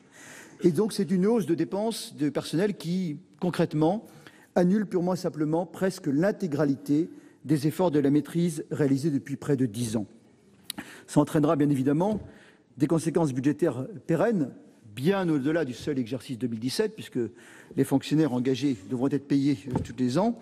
Et c'est bien sûr, on pourrait nous dire, c'est justifié notamment par le plan lutte contre le terrorisme, ou ça peut être justifié par l'actualisation de la loi de programmation militaire. Mais ces mesures ne justifient pas, ou n'expliquent en tous les cas, qu'une très faible partie de ces évolutions. La hausse, elle provient d'abord des recrutements dans d'autres ministères, et tout particulièrement l'éducation nationale, et surtout, elle résulte de l'augmentation de l'effet des mesures catégorielles, du glissement vieillesse technicité, du dégel du point d'indice et du protocole sur les parcours professionnels, sur les carrières et les rémunérations. Vous savez, ce fameux protocole Lebranchi qui coûte d'ailleurs non seulement au budget de l'État, mais également au budget des collectivités. Ça représente, ce protocole, rien qu'1,2 milliard d'euros en 2017. Et déjà en 2016, nous mesurons les effets de cette politique, puisque nous venons d'être saisis, d'ailleurs, très récemment, d'un projet de décret d'avance que nous examinerons la semaine prochaine. Et ce projet de décret d'avance, qu'est-ce qu'il fait? Eh bien, il entérine d'ores et déjà un dérapage de 887 millions, rien que ça, de la masse salariale de l'État en 2016. C'est 7 fois plus, mes chers collègues, 7 fois plus que les dépassements constatés en 2015. Or, le Sénat l'a démontré lors des précédents PLF, la maîtrise de la masse salariale de l'État est possible. Et les outils sont nombreux. Ils peuvent être articulés autour de plusieurs axes. Et le rapport 58.2 que nous avions commandé à la Cour des comptes nous donnait d'ailleurs des pistes.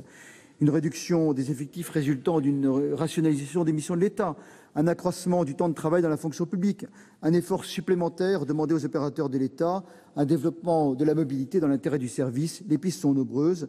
Je rappellerai simplement un chiffre que nous avions mis en avant dans ce rapport sur la masse salariale de l'État. Si le temps de travail était porté à 37h05, pourquoi 37h05? Parce que c'est tout simplement la durée habituelle hebdomadaire de travail qui est déclarée par les salariés du privé. Donc si les salariés du public, simplement, étaient alignés sur 37h05, qui est la durée moyenne habituelle constatée dans le privé, eh bien, ça représenterait tout simplement une économie de 5 milliards d'euros par an pour les 3 fonctions publiques, dont 2,2 milliards pour la seule fonction publique de l'État. Vous voyez que les pistes ne manquent pas. Et vous le savez, à cet égard, l'année dernière, le Sénat avait proposé des pistes très précises, comme les années précédentes. Malheureusement, celles-ci n'ont fait l'objet d'aucune prise en considération par le gouvernement. En tout état de cause, ce relâchement des efforts en dépenses intervient dans un contexte où la France, malheureusement, affiche un ratio de dépenses publiques sur PIB supérieur de 8,2 points à la moyenne de la zone euro. Et puisqu'il faut se regarder un petit peu dans la durée, la progression des dépenses publiques, elle a été en outre plus dynamique en France que chez nos autres partenaires européens, puisqu'elle a augmenté en moyenne de près de 2% par an entre 2011 et 2015, 2% par an en France, alors que les autres pays de la zone euro faisaient en moyenne 1%. Voilà, ça explique aujourd'hui les difficultés de la France, une progression de la dépense publique du double de la moyenne des autres pays de la zone euro pendant la période 2011 à 2015. Au total, mes chers collègues, le déficit de l'État en 2017, il est tout simplement attendu à 69 milliards d'euros. C'est sans doute une amélioration, mais une amélioration artificielle de 3 milliards d'euros par rapport à la loi de finances initiale. Pourquoi?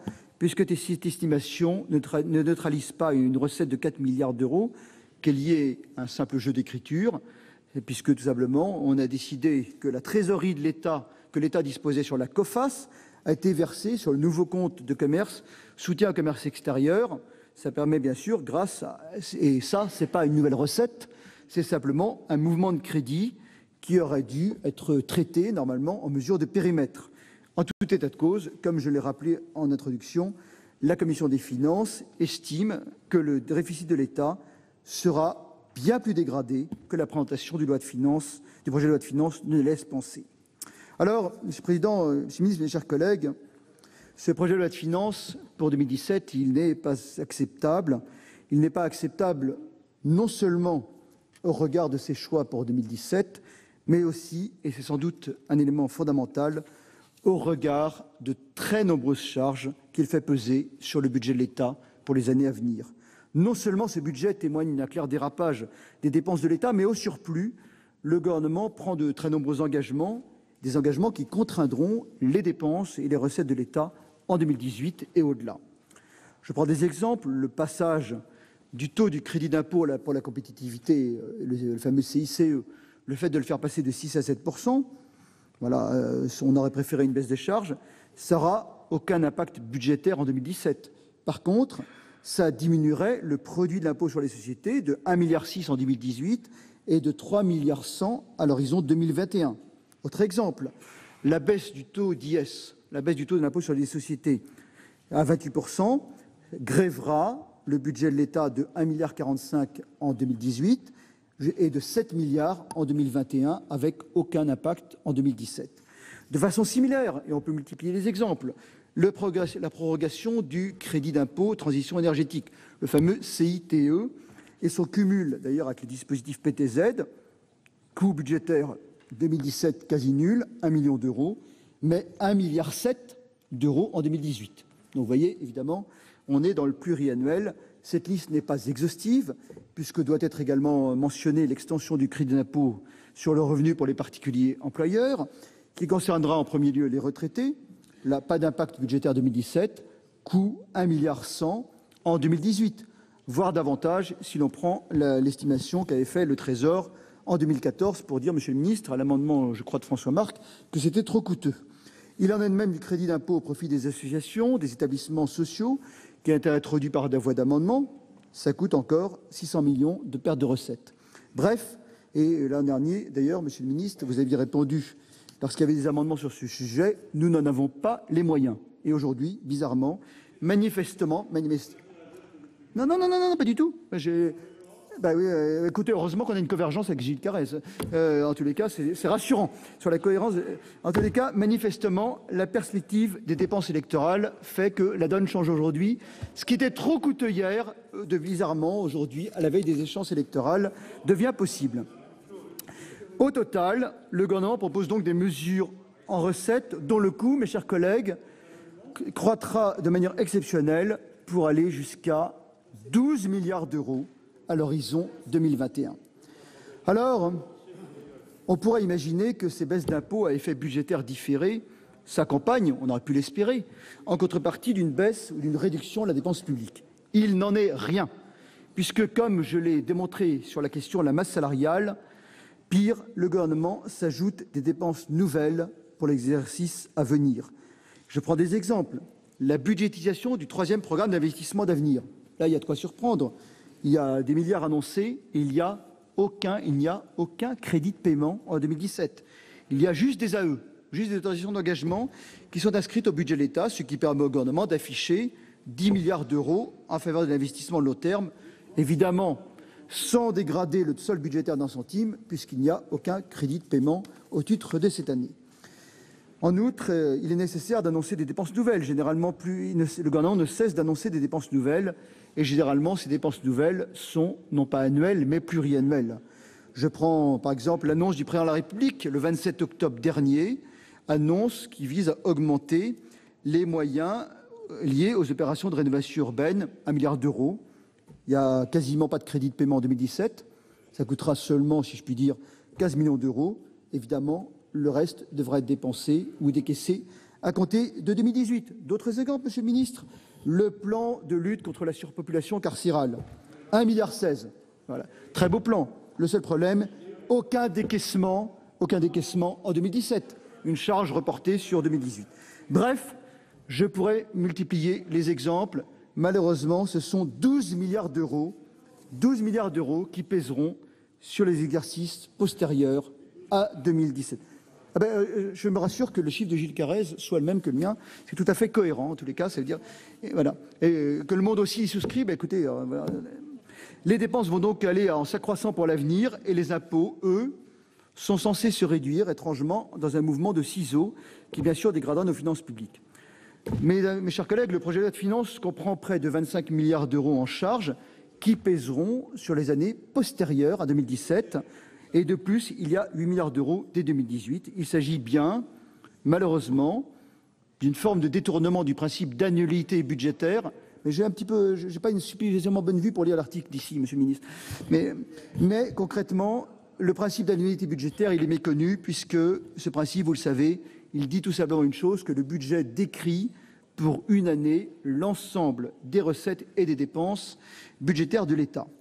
Et le gouvernement avait renoncé, à juste titre, il me semble, nous présenter un projet de loi de programmation des finances publiques cet automne.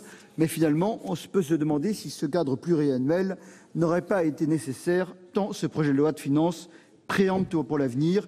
Il multiplie les crédits d'impôt, j'en ai cité un certain nombre, l'Assemblée les a étendus. Je pense notamment à la prorogation du CITE qui coûte à elle seule 1,6 milliard. Alors, j'en viens pour finir aux finances des collectivités territoriales. Là, je vous rassure, pour le coup, il y a une vraie continuité avec un mot, rustine. Les finances locales sont un bateau qui prend l'eau toute part. On essaie de colmater les brèches.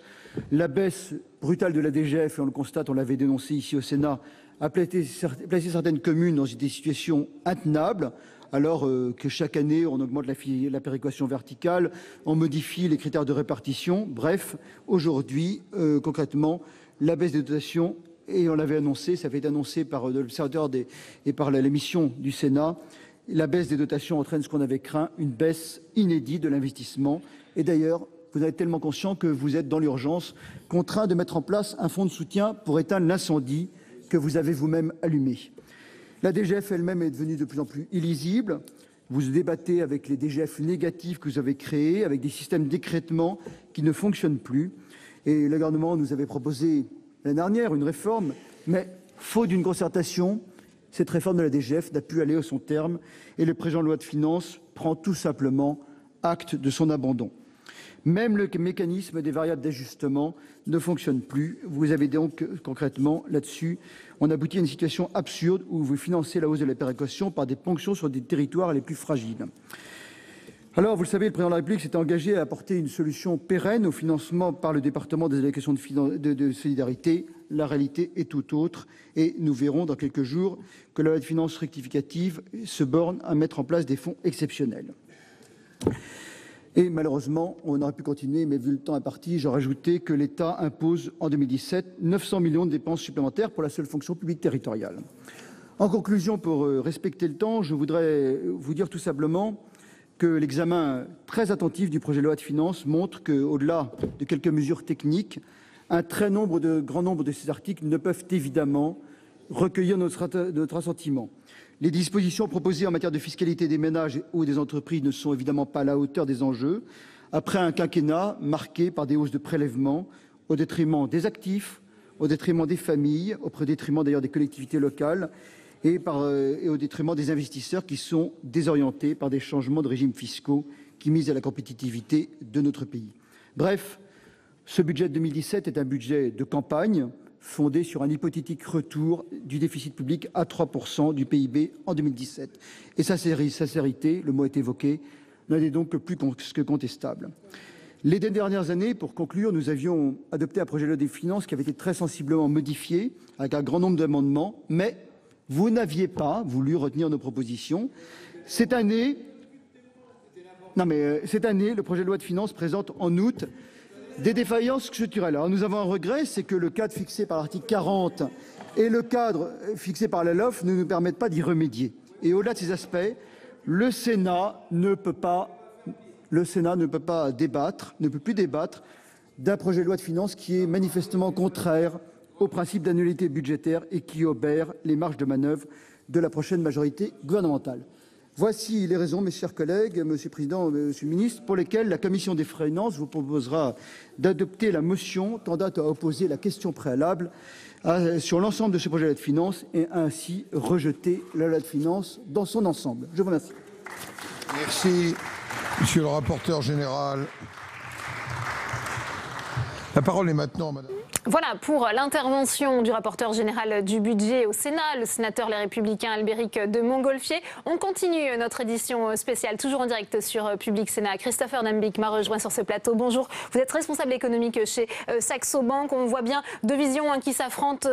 D'un côté, Christian Eckert qui a rappelé la cohérence budgétaire du gouvernement depuis 5 ans. De l'autre côté, Albéric de Montgolfier qui estime bien qu'il y a un dérapage de 12 milliards d'euros qui vont peser sur les prochains gouvernement et notamment sur la droite en cas d'alternance. Alors qui a tort, qui a raison? Est-ce que vous pouvez nous éclairer? Alors aucun des deux évidemment, on est dans un il faut trouver le juste milieu. Ce qui est important de voir, c'est que Du côté du gouvernement, finalement, il n'y a pas eu vraiment de cohérence sur les dernières années, puisqu'on l'a vu, le début du quinquennat a été marqué par une très forte hausse de la fiscalité qui a eu un effet délétère, on le sait aujourd'hui, parce que ça a eu un effet négatif sur la consommation, sur l'investissement, mais encore plus sur les investissements étrangers dans le pays. Ensuite, il y a eu un redressement de la barre, c'est-à-dire on a fait de la consolidation budgétaire sur du long terme, avec notamment, je pense, un point qui est essentiel, qu'il faut souligner par rapport aux propos qui ont été tenus, la baisse des dotations aux collectivités locales est normale, essentielle et va permettre finalement d'harmoniser un peu mieux les dépenses publiques au niveau des collectivités. De l'autre côté, bien évidemment, on fait des cadeaux en dernière année, on fait des cadeaux fiscaux indéniablement, on ne va pas très loin, mais malgré tout, on fait de la dépense en plus. Tous les gouvernements ont fait ça à la même période, dans ce cadre de figure, sachant qu'en plus, l'actuel gouvernement est dans une situation politique encore plus compliquée que d'autres. Donc ce n'est pas vraiment surprenant. Ce qu'il est important de souligner, c'est que au niveau de l'année 2017, dans tous les cas, bien sûr, il y a ces nouvelles dépenses qu'il faudra financer, certaines étant nécessaires, notamment du fait, par exemple, des opérations militaires en extérieur ou du plan Vigipirate. Mais il y a aussi des aspects qui sont un peu plus, auxquels je suis plus dubitatif. Par exemple, la prévision de croissance de 1,5% l'année prochaine. Très clairement, ce sera très, très dur à tenir. Donc ça voudra dire qu'il faudra ajuster par rapport à ça. Et pour autant, Christian Eckert rappelait au début de son intervention que sous le précédent quinquennat, on parlait beaucoup des agences de notation. Elle rappelait sans cesse la fragilité de l'État, de cet État en faillite. Ce sont d'ailleurs les mots qui avaient été prononcés par François Fillon aujourd'hui. Est-ce qu'on peut dire que la baisse du déficit et la stabilisation de la dette sont dues à l'action du gouvernement ? Il y a deux aspects. Il y a effectivement un aspect consolidation budgétaire qui a été mis en place par le gouvernement, parce que dans tous les cas, il n'y avait pas d'autre choix. Il y avait la pression en 2012 des marchés financiers pour que la France réforme et baisse ses dépenses publiques. Donc finalement, le gouvernement était contraint dans tous les cas. Et surtout, on est dans un nouveau paradigme. Autant en 2012, même 2010, on était sur des marchés financiers qui s'inquiétaient de la santé des États, des finances publiques. Autant aujourd'hui, en 2016, les marchés financiers, les agences de notation finalement s'inquiètent plus de la dépense publique. Et mieux encore, la Commission européenne a appelé à faire de la relance. Pas pour tous les pays, mais en tout cas, certains pays doivent faire de la relance. Donc on est dans un nouveau paradigme en l'espace d'à peu près 5-6 ans qui change complètement la donne. C'est pour cela que finalement, du point de vue de la dépense publique, aujourd'hui, la France n'est plus dans une situation très contrainte. C'est d'ailleurs certainement pour ça que le gouvernement se permet des dépenses supplémentaires. Ouais, d'autant que si on analyse un peu les propositions à la fois de François Fillon et d'Alain Juppé, il y a aussi cette baisse programmée des dépenses publiques, pour réduire le déficit, tout en laissant filer finalement les engagements vis-à-vis de Bruxelles la première année. Est-ce que ça vous semble raisonnable ? Si on est sur une fenêtre d'opportunité de 1 ou 2 ans, effectivement, Bruxelles ne sanctionnera pas et les marchés financiers non plus, donc agences de notation, etc.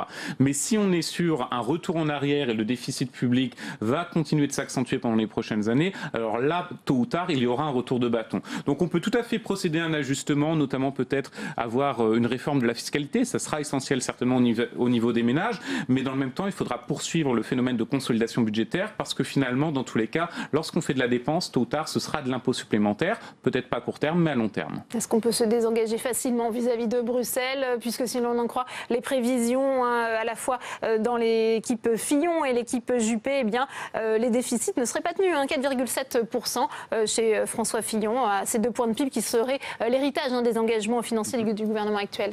Dans tous les cas, lorsqu'on regarde les programmes, alors je ne les ai pas regardés vraiment dans le détail, mais en tout cas, ce qui est assez important de voir, c'est qu'ils ont des prévisions de croissance qui eux aussi sont erronés. On est un peu comme en 2012 où le candidat François Hollande considérait qu'on allait atteindre une croissance au-delà de 3%.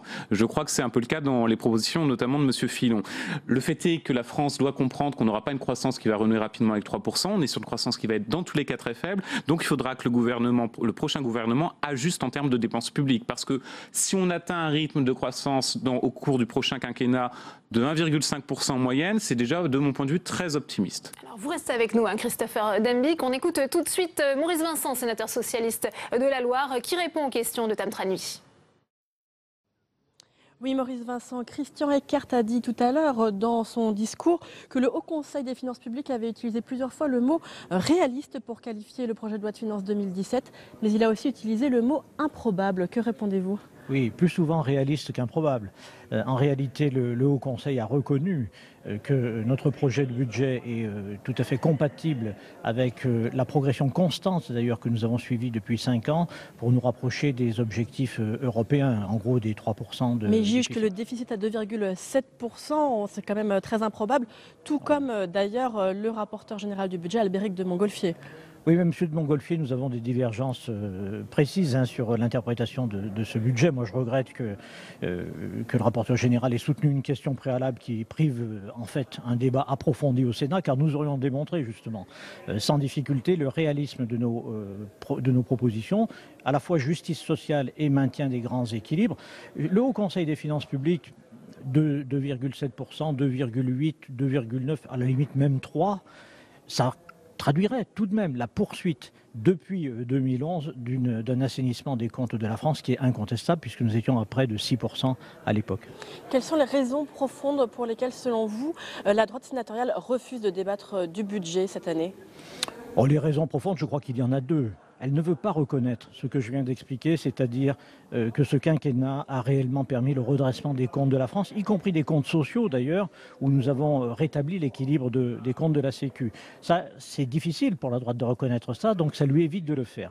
Et elle est incapable également de proposer une alternative, car comment présenter dans un budget sérieusement aux Français, ne serait-ce que la première année de la suppression de 500 000 emplois dans la fonction publique? Ça n'est pas sérieux. C'est ce que disait Christian Eckert à l'instant. Absolument. Et ça, elle ne veut pas prendre ce risque, de même qu'elle ne veut pas prendre le risque de dire qu'elle va diminuer les dépenses publiques de 30 milliards. Ça serait évidemment très difficile à démontrer. Donc il y a un problème majeur pour la droite aujourd'hui, c'est que le programme de M. Fillon ou des autres d'ailleurs n'est pas crédible et ça, elle ne veut pas l'assumer. Le secrétaire d'État au budget tout à l'heure a également consacré toute une partie de son intervention au prélèvement à la source. Pourquoi faut-il faire cette réforme selon vous alors que la droite dit que ça va faire trop pour les entreprises et que cela a été mal préparé ? Non, je crois que le prélèvement à la source est attendu en fait par une grande majorité de Français par sa simplicité et par le fait que le prélèvement se produit au même moment que les revenus sont touchés. Donc c'est plus simple, plus pratique. Par contre, sur le plan technique, ça demandait du travail à Bercy.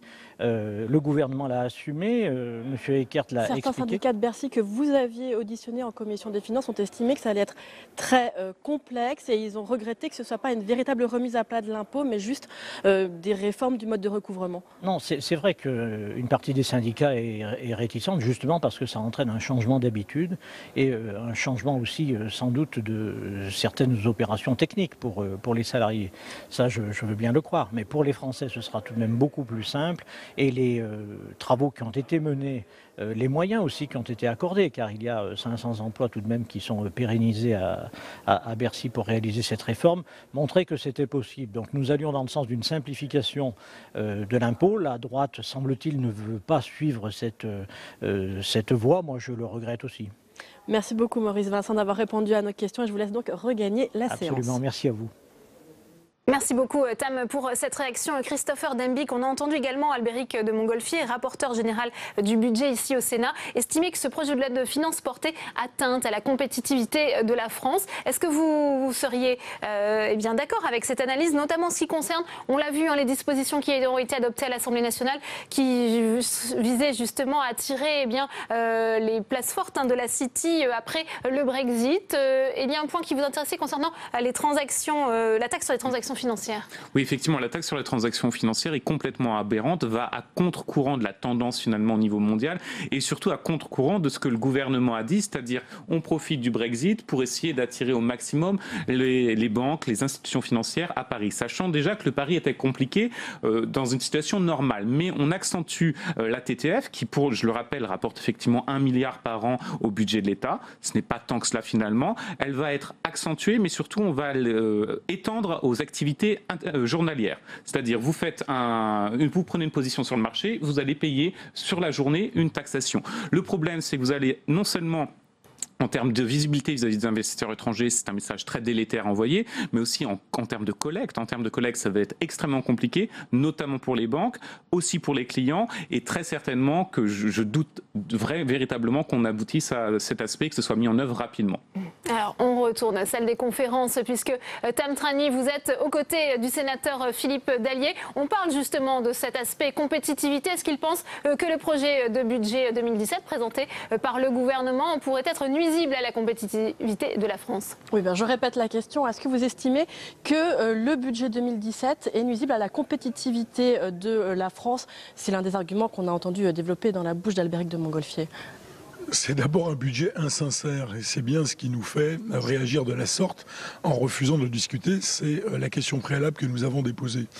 Dans ce budget, il y a une surestimation des recettes avec un niveau de croissance qui ne sera certainement pas celui que la France atteindra l'an prochain. Il y a une hausse de 5 milliards du produit de la TVA. On se demande bien ce qui pourrait produire cet effet. Il y a un paquet de cadeaux électoraux, des cadeaux fiscaux à différentes catégories. Et il y a aussi des recettes qui sont des dépenses qui sont différées à l'année suivante. Exemple, il doit y avoir des baisses d'impôts pour les entreprises.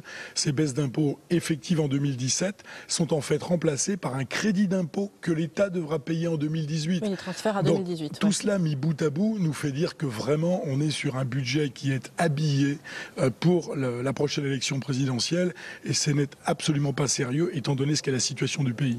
Qu'est-ce que vous répondez à Christian Eckert qui estime que vous vous défaussez, au contraire, que justement vous ne savez pas comment financer vos propositions et que c'est pour ça que vous n'avez pas envie de plus agir que cela sur ce budget? Mais quel est le rapport? Nous examinons le budget qui est proposé par le gouvernement actuel pour l'année 2017.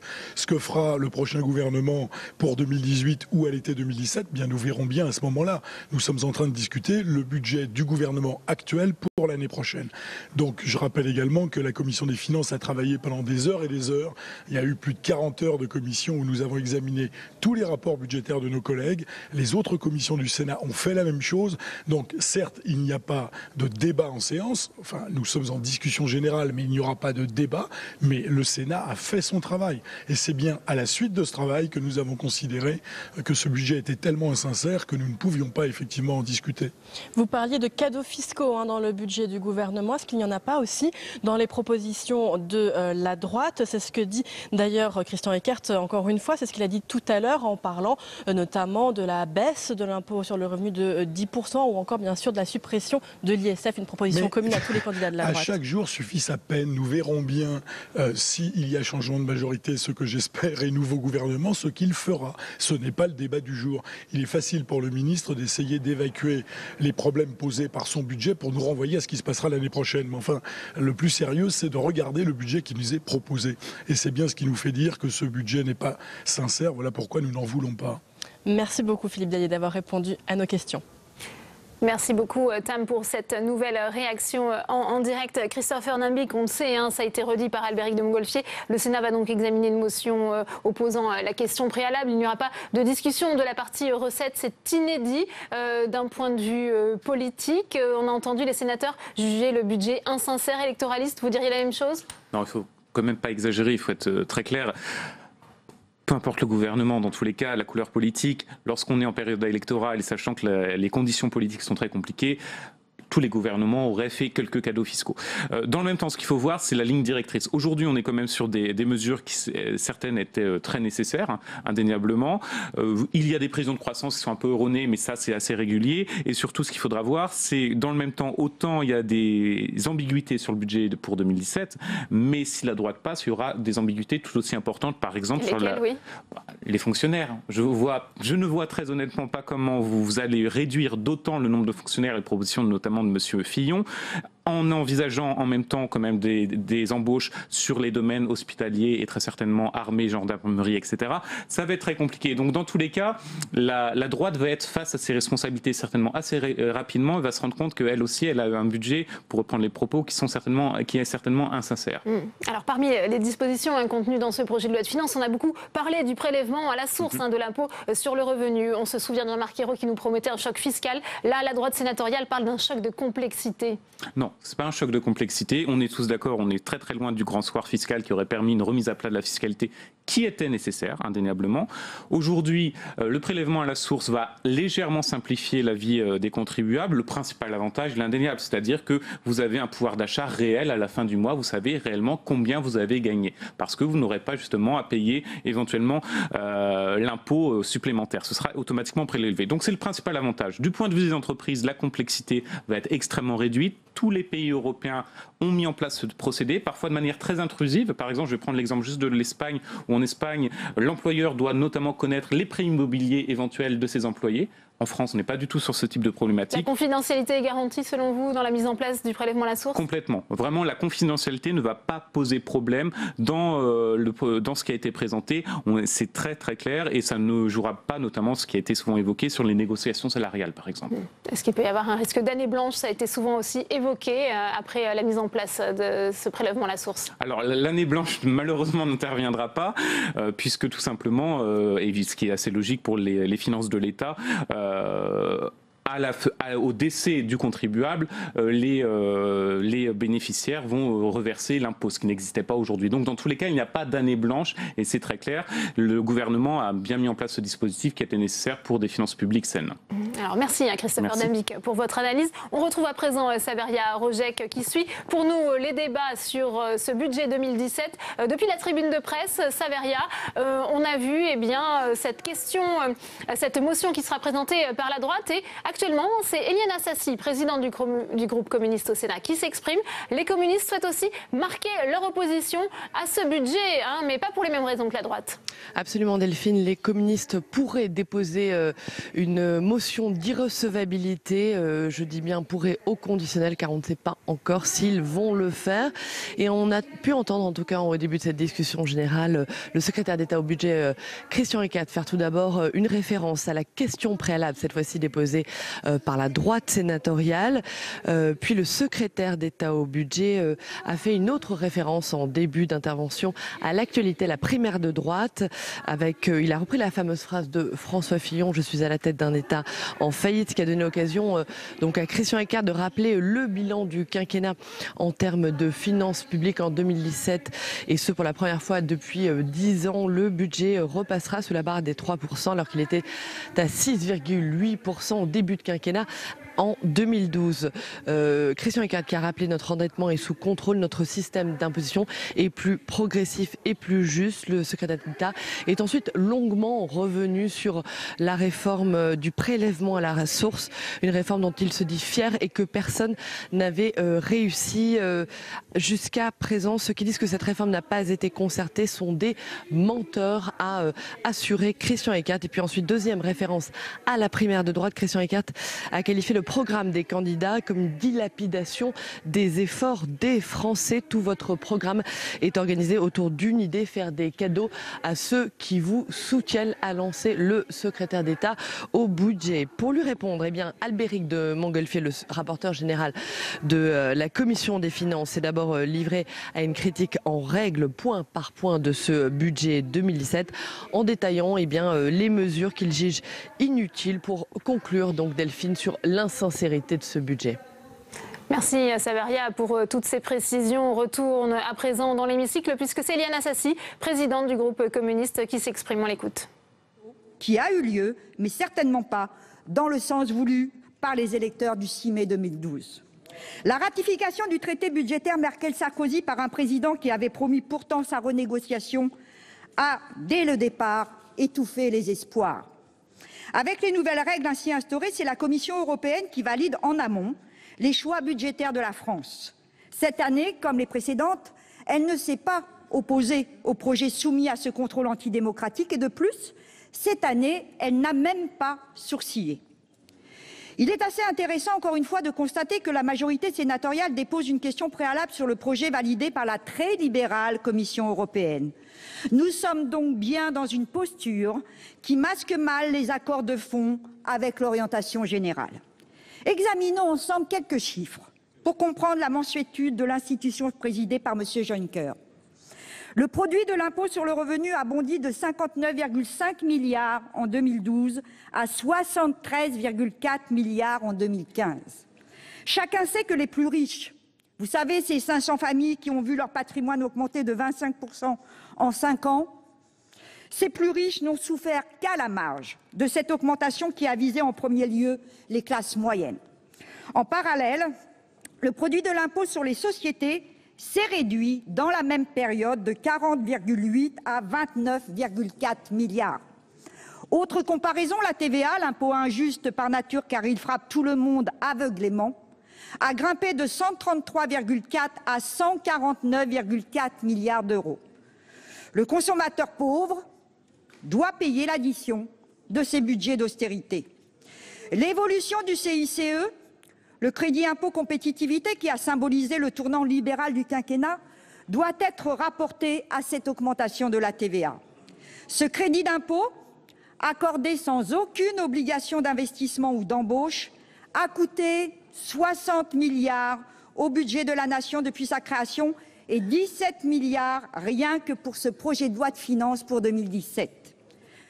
C'est la fin de cette édition spéciale consacrée au début de l'examen du projet de loi de finances pour 2017. Je vous rappelle que le Sénat a décidé de ne pas examiner la partie recettes. Une motion sera donc soumise au vote des sénateurs la semaine prochaine. On vous en dira plus dans Sénat 360. Bonne soirée à tous.